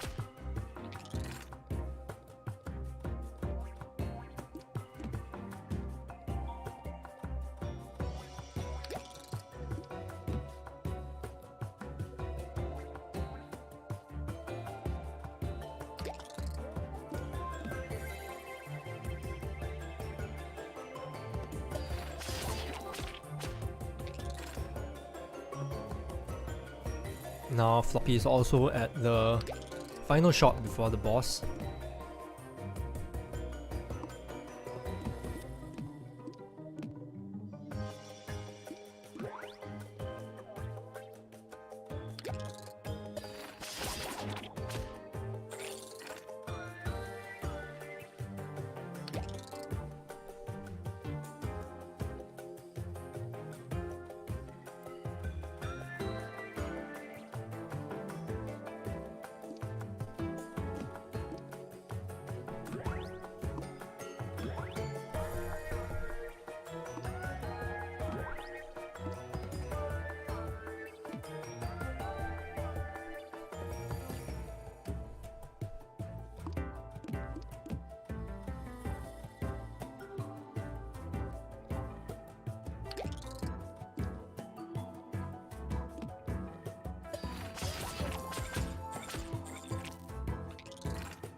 Alright, it seems like Battler will be able to get through this fight without much issue.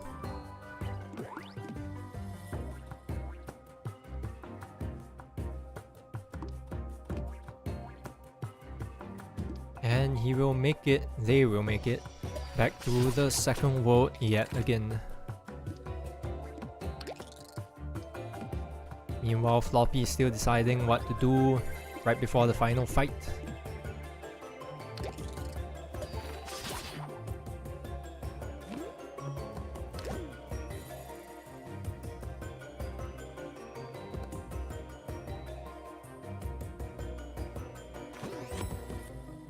With that being said, Floppy is now at the first world boss.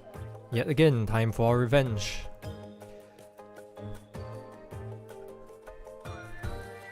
Now Battler has just reached the second area.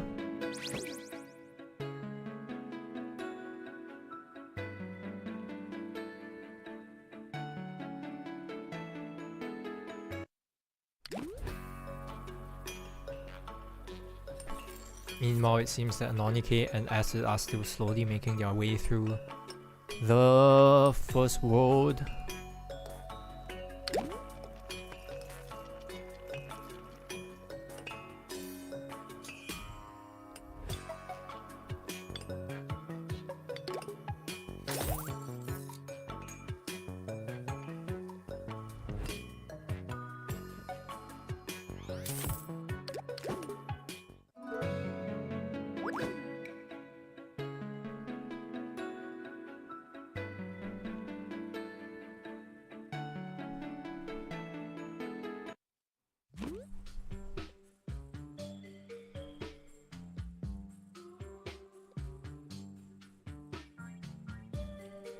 The way Floppy seems to have a pretty good build going on. Seems like there is a chance that she might actually be able to defeat the boss this time. Although it will depend on what the rolls for the dice end up being the next turn. But it seems like with good enough luck, I think the victory is achieved.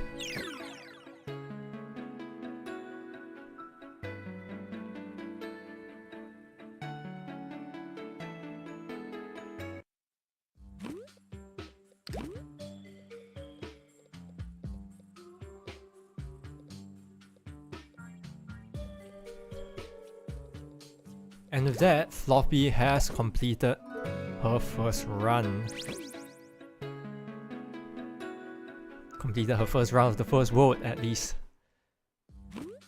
Despite taking quite a long time to reach this position, it's very admirable that she did not give up and has actually finally managed to make it to the second world. And at the same time, right after Floppy has finished, Anonike is going to be fighting the Scorpion boss. I think for their first time, because I don't remember seeing them fight this boss before.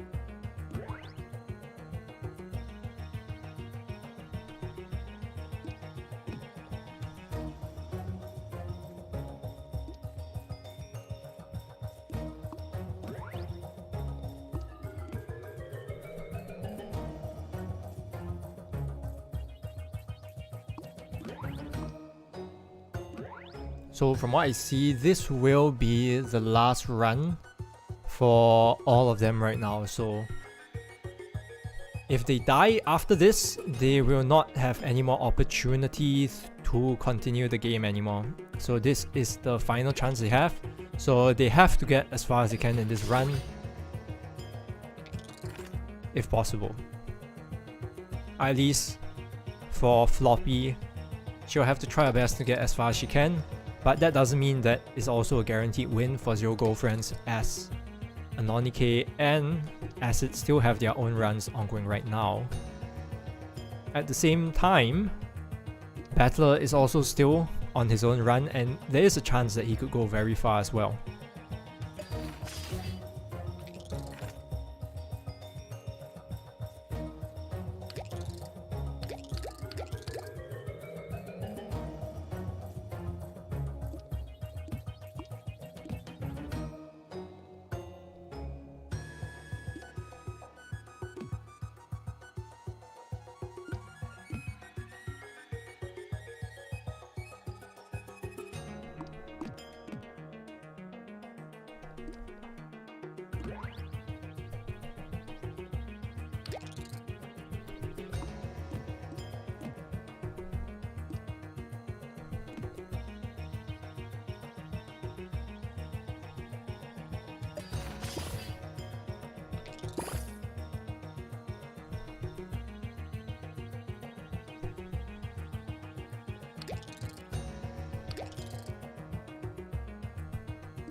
So right now Battler is slowly progressing their way through the second world.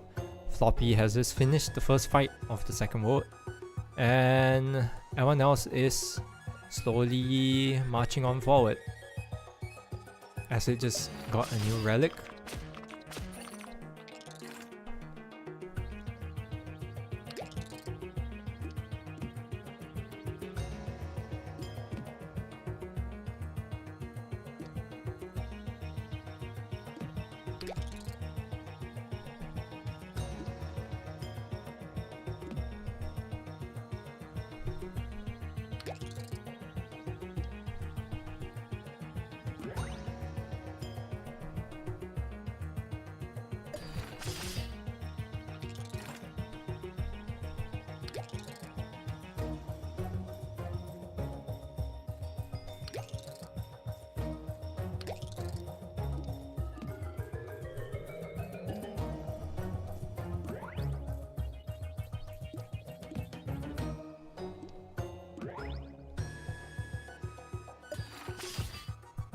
And with that one hit, it seems like Anonike will be poised to be defeating this Scorpion boss. I think the first person to be able to defeat it and move on to the second world again.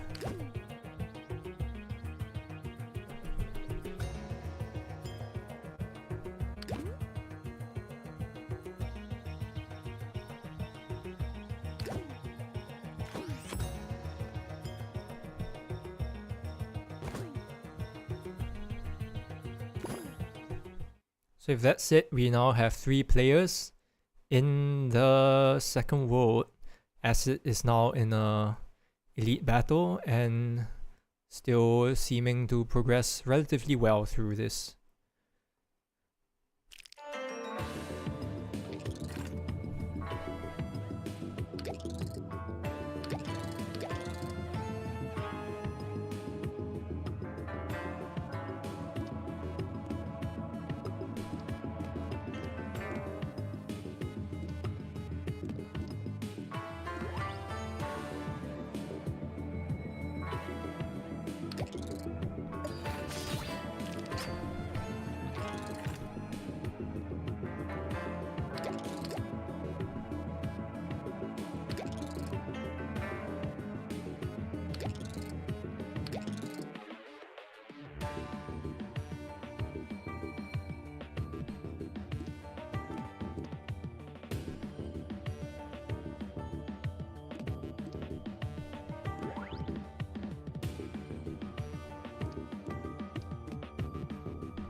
Ooh, Anonike is dealt with a tough choice. To randomly lose a dice and get a relic, or to take 12 damage and gain a relic. I mean, gain a relic and lose a dice to gain a relic and take damage.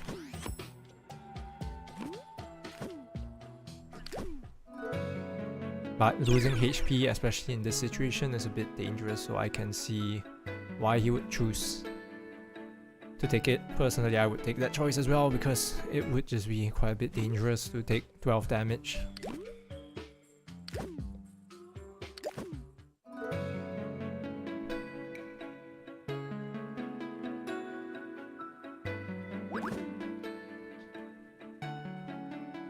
Alright, and now Acid is also right at the final boss, meaning that they are right on the cusp of reaching World 2 like everybody else is right now.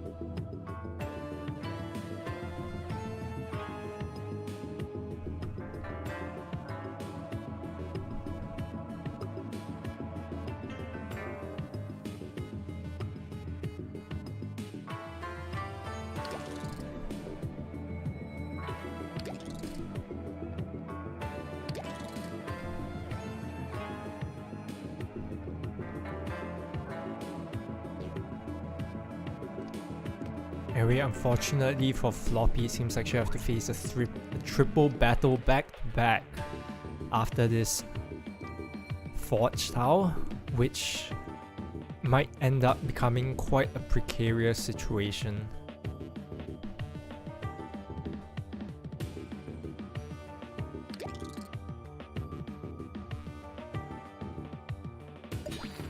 Meanwhile, Battle seems to be getting through pretty well, reaching about the halfway point of World 2 right now.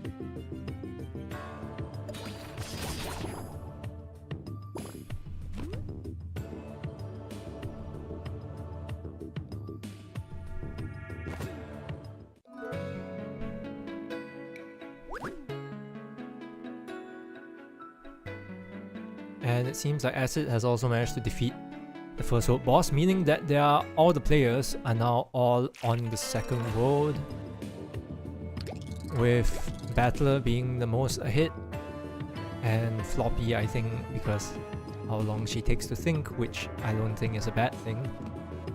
Especially with the run, basically, with this run being the last run, I think taking your time is a good idea.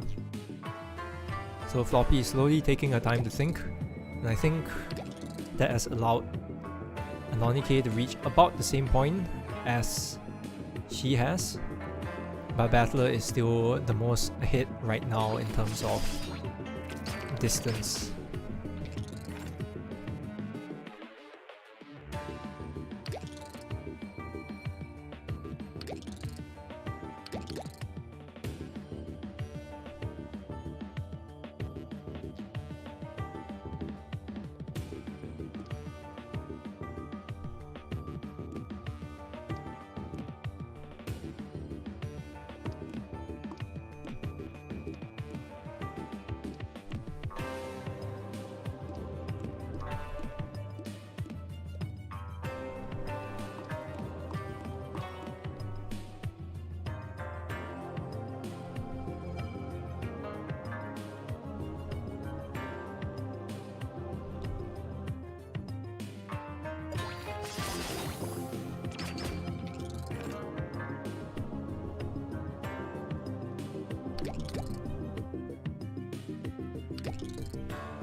Alright, so now as it has reached the start of World 2 and we can see the map, seems like it is not a crazy battle heavy map, which may or may not be a good thing, might be quite lucky in fact.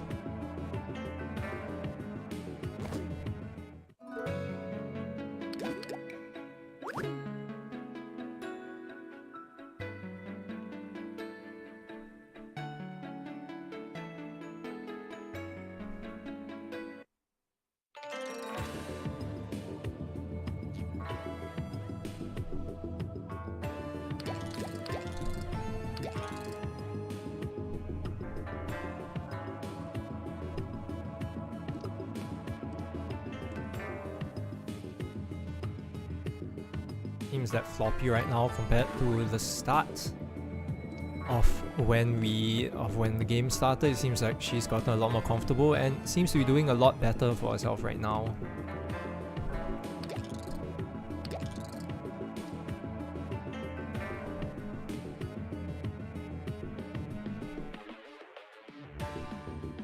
You know, everyone else also seems to be relatively healthy and doing pretty well actually in this game, in this run at least. Both Battler and Anonike are right now in Elite. Actually, Floppy as well, they're all in Elite battles right now.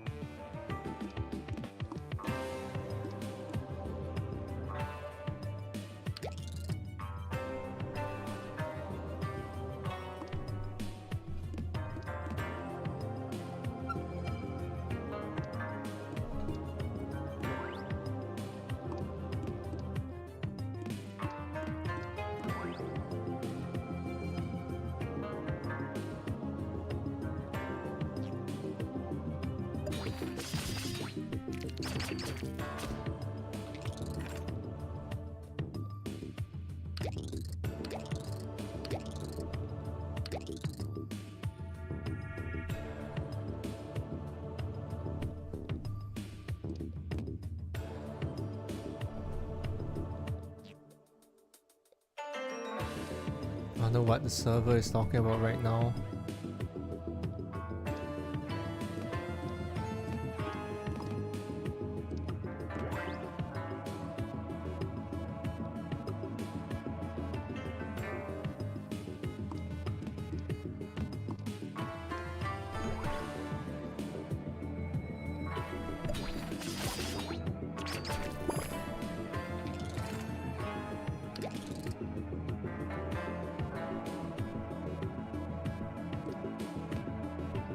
And it seems like Acid is in the most precarious situation of all of them.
Seems like Anonike has reached the halfway point of the map as well, getting the confirmed relic. But now figuring out which path to take is the more troubling issue. I thought get rid of the lunch, no commentary.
Trigger Elite Battle. Ooh. K is going for the high relic count. Probably might end up becoming very good if the build is strong, but can also end up becoming detrimental if not cared for properly.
From what I can see right now, K and Battle are both in pretty good positions, and Acid and Floppy seem to be okay right now, but it seems like their HP is a bit precarious if they cannot recover it anytime soon.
Thankfully, Acid managed to get a recover towel, so they'll be able to heal back to full HP before a guaranteed elite fight.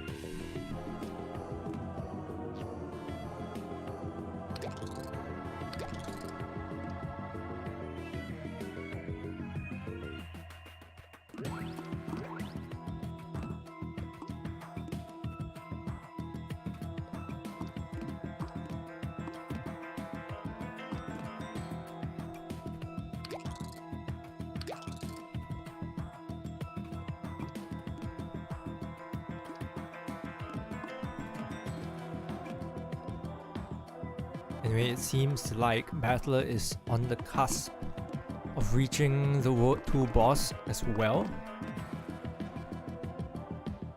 and could be the first person to actually end up defeating it, since they are the most ahead right now.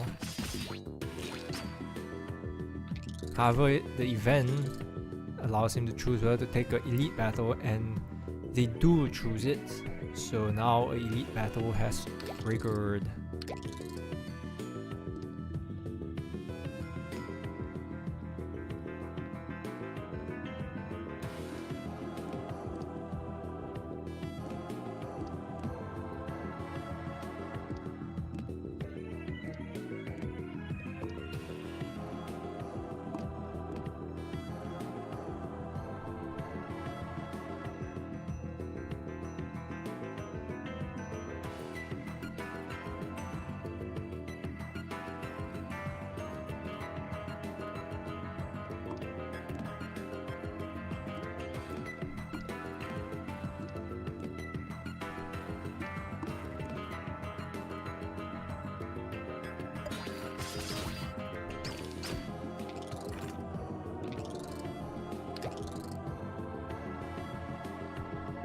Unfortunately, I think Anonike did make a mistake there.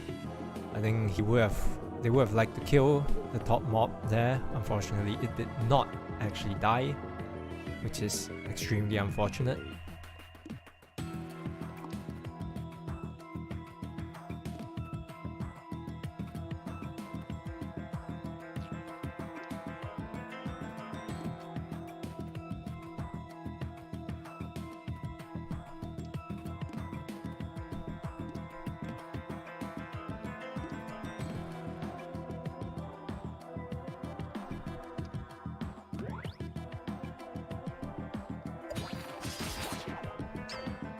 Unfortunately for Battler, this is a honey mob stage, and honey mobs, they just eat up all your... just eat up all the damage that you can do. And especially with the artifact that nullifies all damage on the first turn, even though he feels this board is not going to end up affecting anything.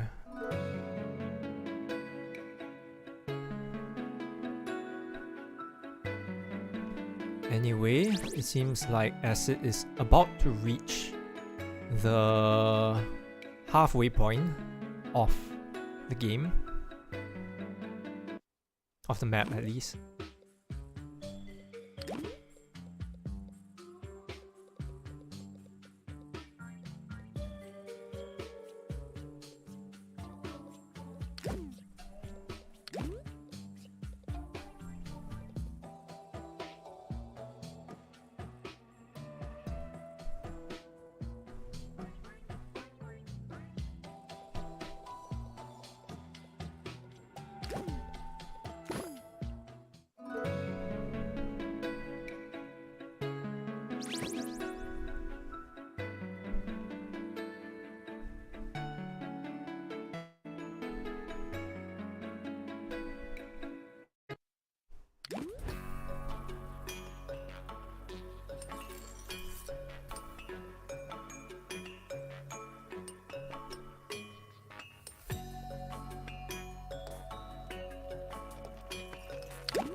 It seems that while Acid seemed to have been in quite a dire situation before with HP, it seems like they've managed to get back to a pretty comfortable position in the game.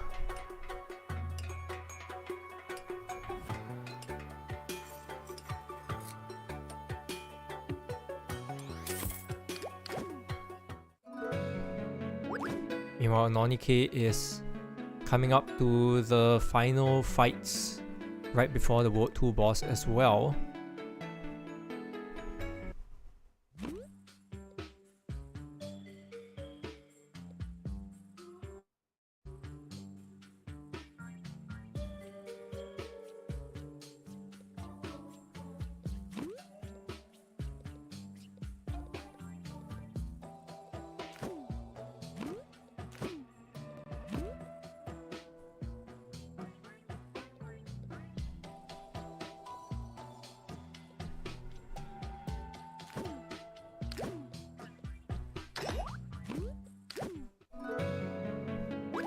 now Anonike is also at the final fight before the World 2 boss, which is an elite fight as well.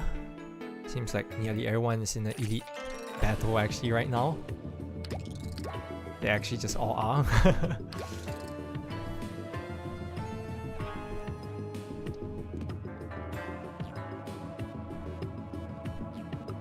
Seems like everyone is actually pretty strong this time in the game.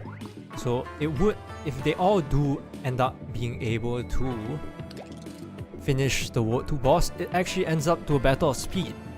So it seems like whoever is taking the longest time will be at a greater disadvantage right now.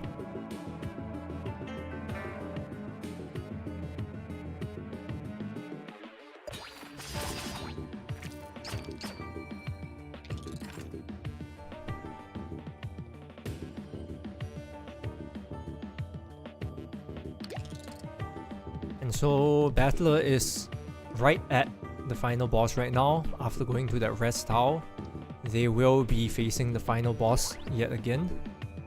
I think for the first time this round, in fact.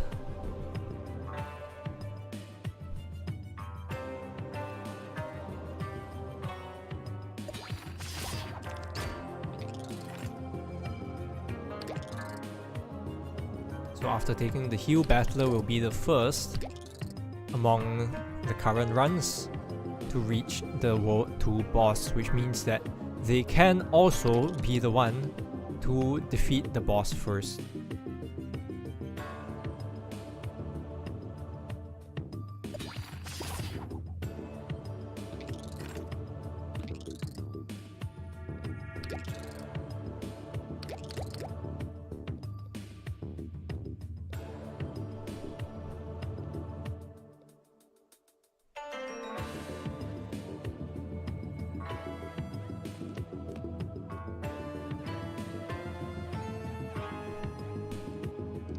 Meanwhile, Floppy actually seems like she might be in a bit of a dire situation. Right now she has no block on the board and not a lot of HP. If she does end up taking all this round of damage, it could end up being quite a dire situation for her. Especially compared to how much more healthy every other player is as of this time.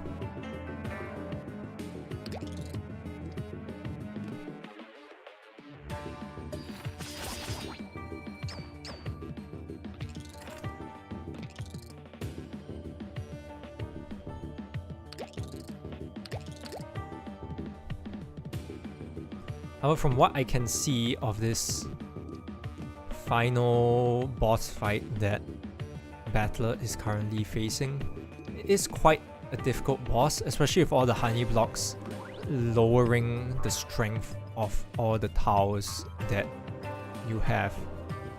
And looking at the damage, it seems like while Battler might survive this first turn, the chances of surviving the next might be quite slim, depending on how this goes. This fight for sure is quite a dangerous one, so I will continue looking to see how they will manage this fight. Meanwhile, Floppy is in a very dangerous situation with only a few towers at hand and 4 HP. If she does not end up playing out this hand well enough, there is a high chance that she might actually end up in a lot of trouble. However, it seems that with all the buffs in place, there might not actually be too much of an issue and she will at least survive for the next turn.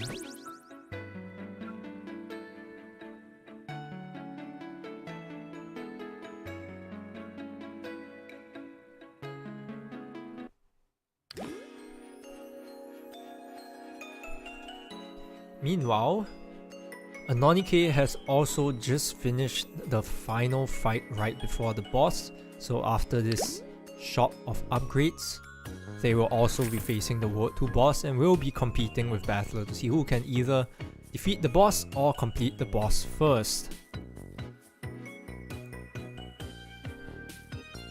Now it seems like Battler will be taking their time with this fight. At this point, I would also choose to be more safe than to rush into it. And so now, Anonike has also entered this fight.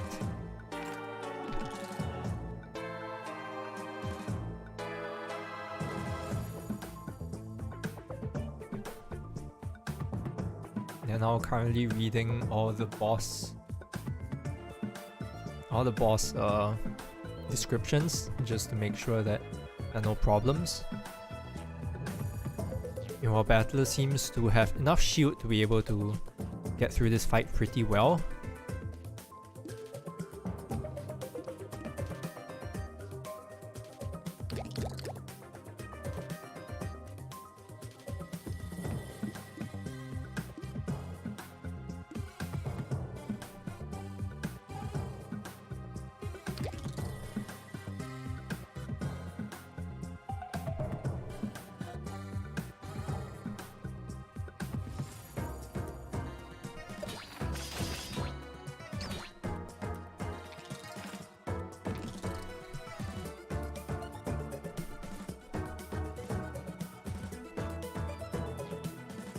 From what I can see, Acid is also right about to actually reach the boss of World 2. I think this might be the last fight besides the boss fight as well for Acid.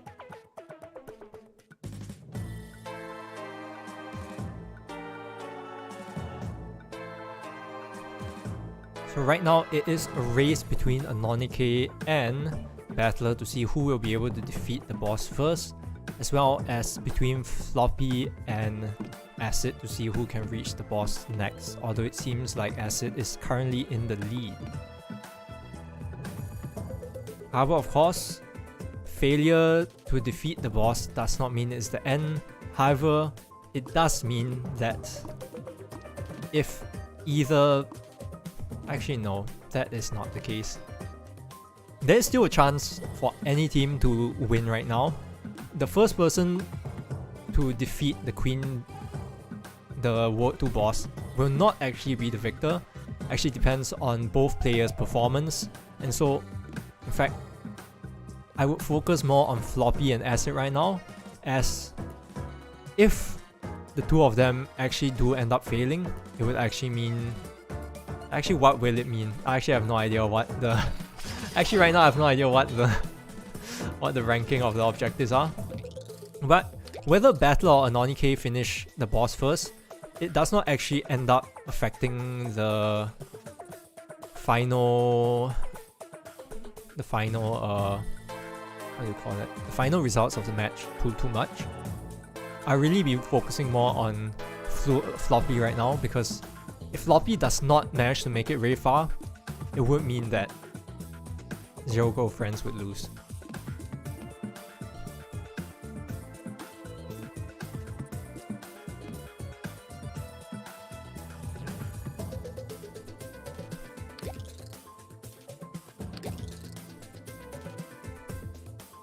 Right now, both Battler and Anonike are still slowly taking their time with this boss. I'm not surprised that they wouldn't want to rush this.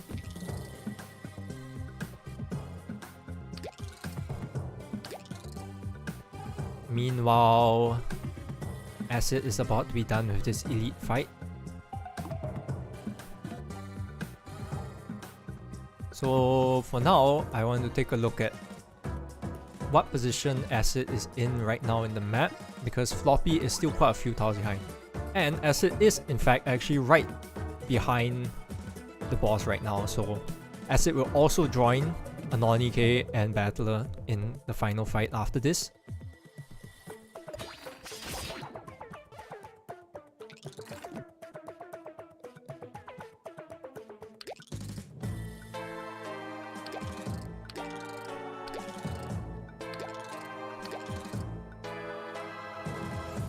And now, Acid has also joined the fray in the final fight. Battler and Anonike are already both at the enraged phase of the boss fight.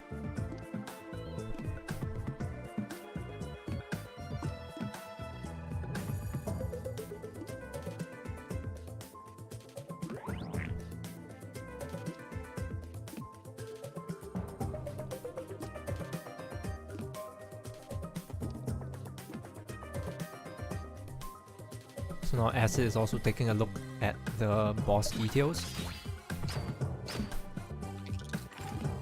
Meanwhile, I'll say that Battler and Anoni are at about the same level, at the same stage in this boss fight.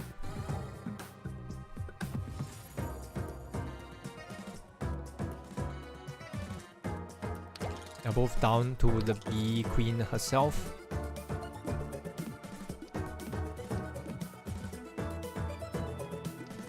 Meanwhile, Floppy has finally finished the shopping spree and has now moved on to another fight.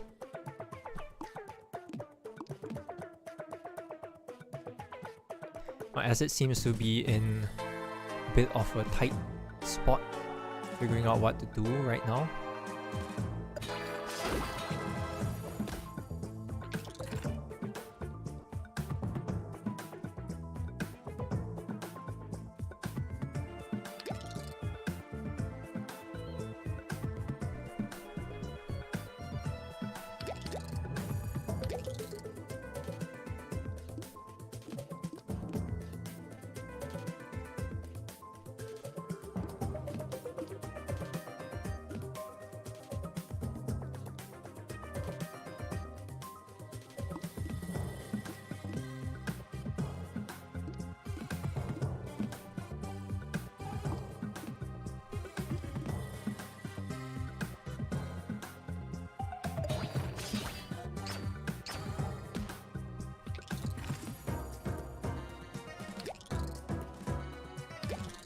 So right now, as I see it, it seems like Battler is slightly ahead in damage.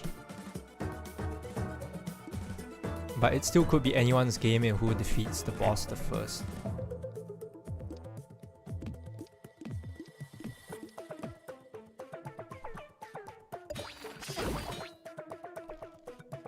It seems like it is getting tighter as time goes on. It could be anyone's game as to who defeats the Queen Bee first. But I think what we want to focus on is whether Acid will be able to defeat the Queen Bee as well, as she just gets enraged, meaning that a lot of damage will be done this turn. So if the luck is not good right now, it could spell the end of Acid and their run here. Meanwhile, Floppy has finally managed to make it right behind to the last battle before the boss fight.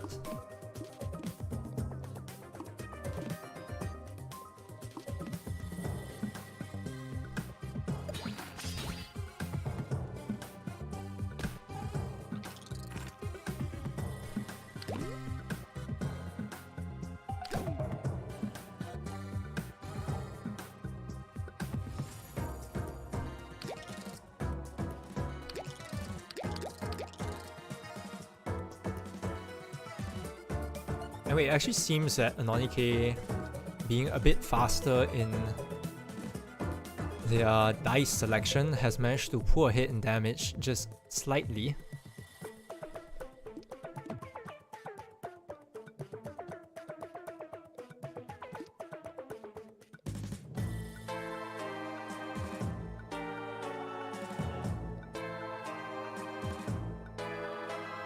You know, Acid is figuring out the best way to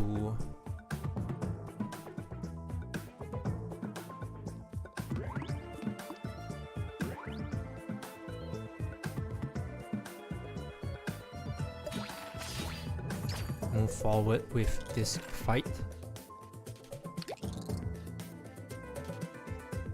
Without defeating the other Bee Knights, this situation might become quite dire for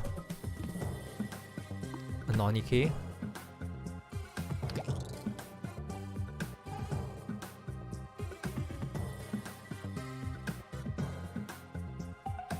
Meanwhile, Floppy has finished her fight and will be moving on to the final World 2 boss as well after this shop.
seems like Floppy has also managed to make it to the World 2 boss, but it seems like the boss that Floppy is fighting is different from the ones that every other player is fighting. It seems to be a different boss.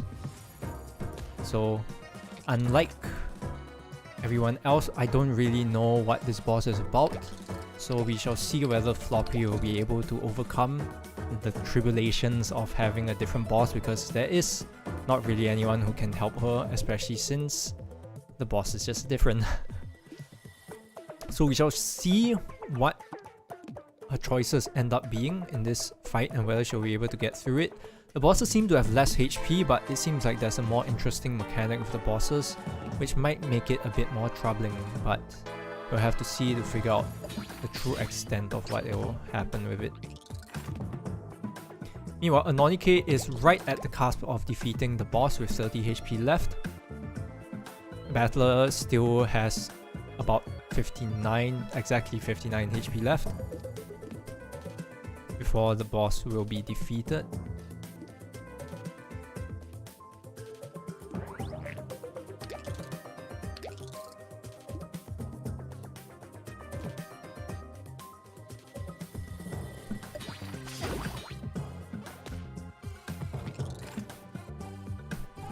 Meanwhile, Acid seems to have stabilized in this state and has been able to defeat some of the more annoying mobs. However, it seems like they are in a dire situation right now with the Queen Bee enraged and with no potential healing available. This might spell the end for Acid.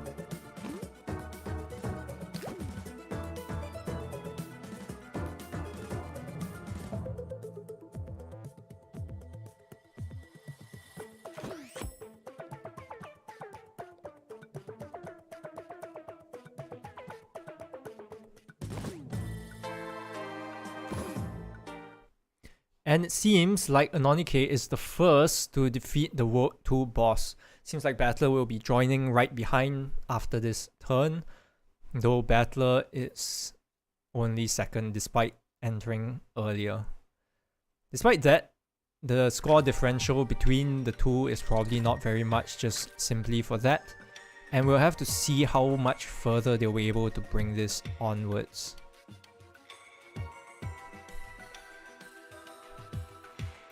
For now, Acid seems to be in the more dire situation right now, especially with no real way to progress without any heals or block, especially with the Queen being enraged. There might be no real way to survive this fight.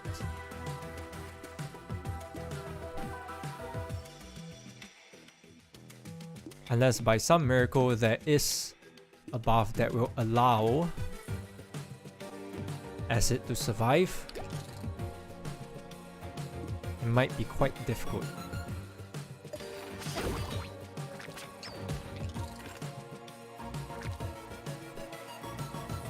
And unfortunately, Acid will fall here right before the second boss. So now all eyes will be on Floopy as to whether she'll be able to defeat this boss.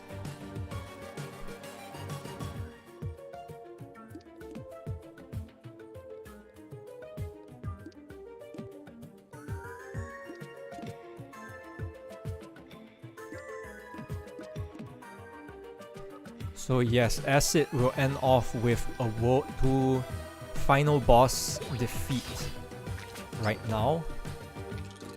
We'll see if Floopy ends up in the same situation.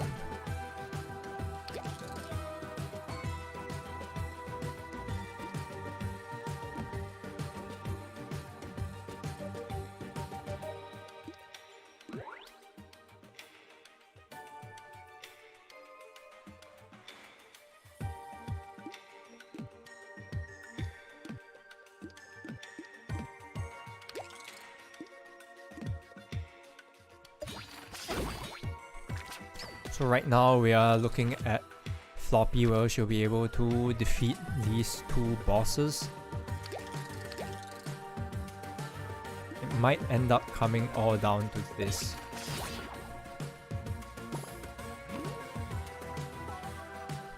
Now Nonike has finished the first fight of World 3 first. Although Floppy seems to be taking her time and figuring out what to do in this fight. The truth is that I have no idea what this fight is all about, but we'll see what will happen.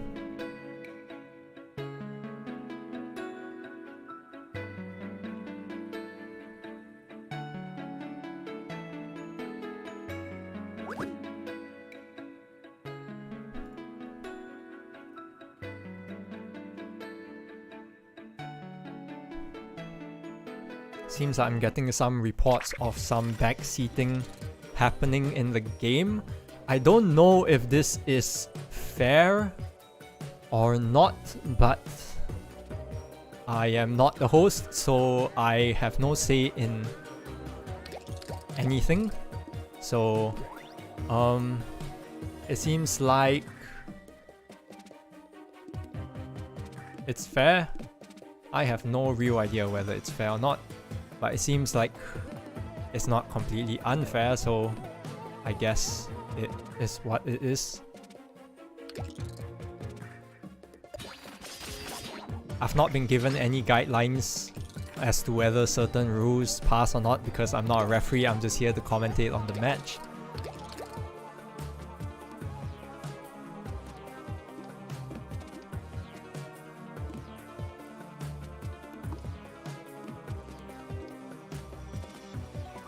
I'm not the ref, but apparently the ref Frazzle himself is the one backseating from what I am told. As to whether that is fair, I am not sure, but if the host himself is doing so, then I guess it is fair. But I have no idea because I am not the boss man here.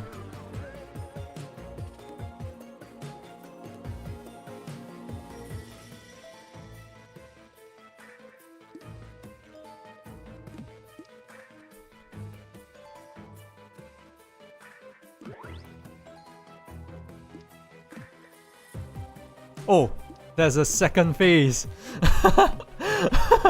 There's a second phase. Oh my god. What in tarnation? That was not on my bingo card as to what was going to happen, but that is what happened, it seems.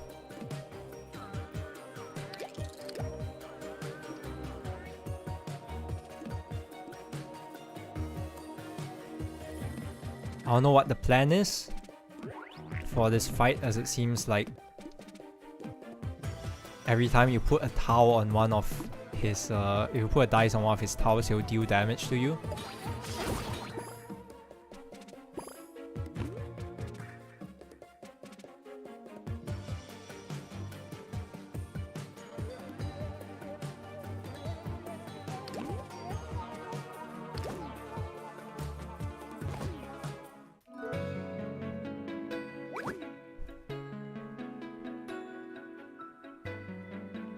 Anyway, it seems that while Anonike is still battling through, Battler is kind of helping Floppy, I think. It's not against the rules for players of the same team to help each other, but whether anything else is against the rules, I have no idea. So, I'm not entirely sure what is or isn't against the rules, because I don't make the rules, but seems like Battler is not going to be doing much right now. In fact, I don't even know what's happening in voice chat because I'm deafened, because I don't want anyone to say something funny on my stream, but it seems like there's a lot of stuff happening right now behind the scenes. What exactly? I have no idea. But it seems like there will be some things happening. Things are happening behind the scenes. And Floppy actually does defeat it. Which means that puts Acid in last place, meaning that Zero Girlfriends would win this match. Although I would say that this whole battle seems to be a bit weird in general with I'm not sure whether the time limits for the match was accurately followed, and I don't know whether the backseating from the host is truly allowed, but if the host does not say anything, I don't think I can say much either because I'm just here to commentate on the match. And with this, it seems like everyone but Acid will actually make World 3, except that everyone but Acid will make it to World 3. So it seems like this might be the end of the event. I don't know whether the call will be made of whether the event is going to end right now or anything. I'm not exactly sure. I am not able to listen to the voice comms of the voice chat because it'll probably be extremely noisy and I don't want to let everyone have to deal with that. But yes, it seems like I think the match is over. I think. I don't know whether the announcement will be made or anything. I actually have no idea what the call is right now.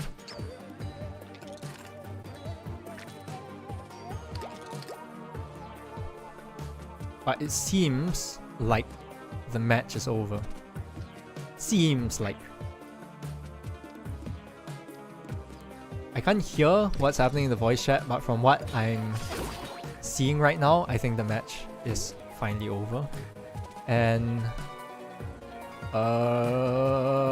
through some very potentially questionable happenings behind the scenes, which I'm not able to hear because I was not listening to the voice chat, that Zero Girlfriends have won this match. So I will now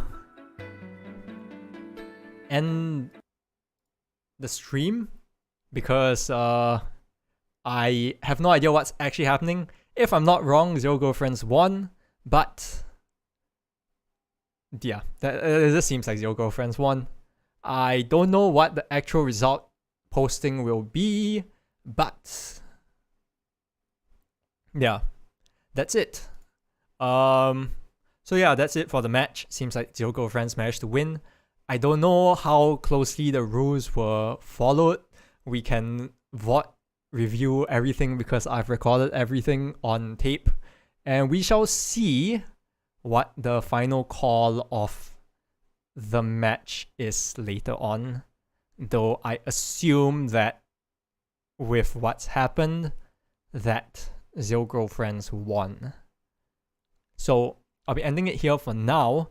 Whether there will be another commentary stream later on will depend on whether I'll be able to make it. I was able to make this one, the rest, who knows, but that's it for now. I'll see you guys again in the next match. With that said, goodbye.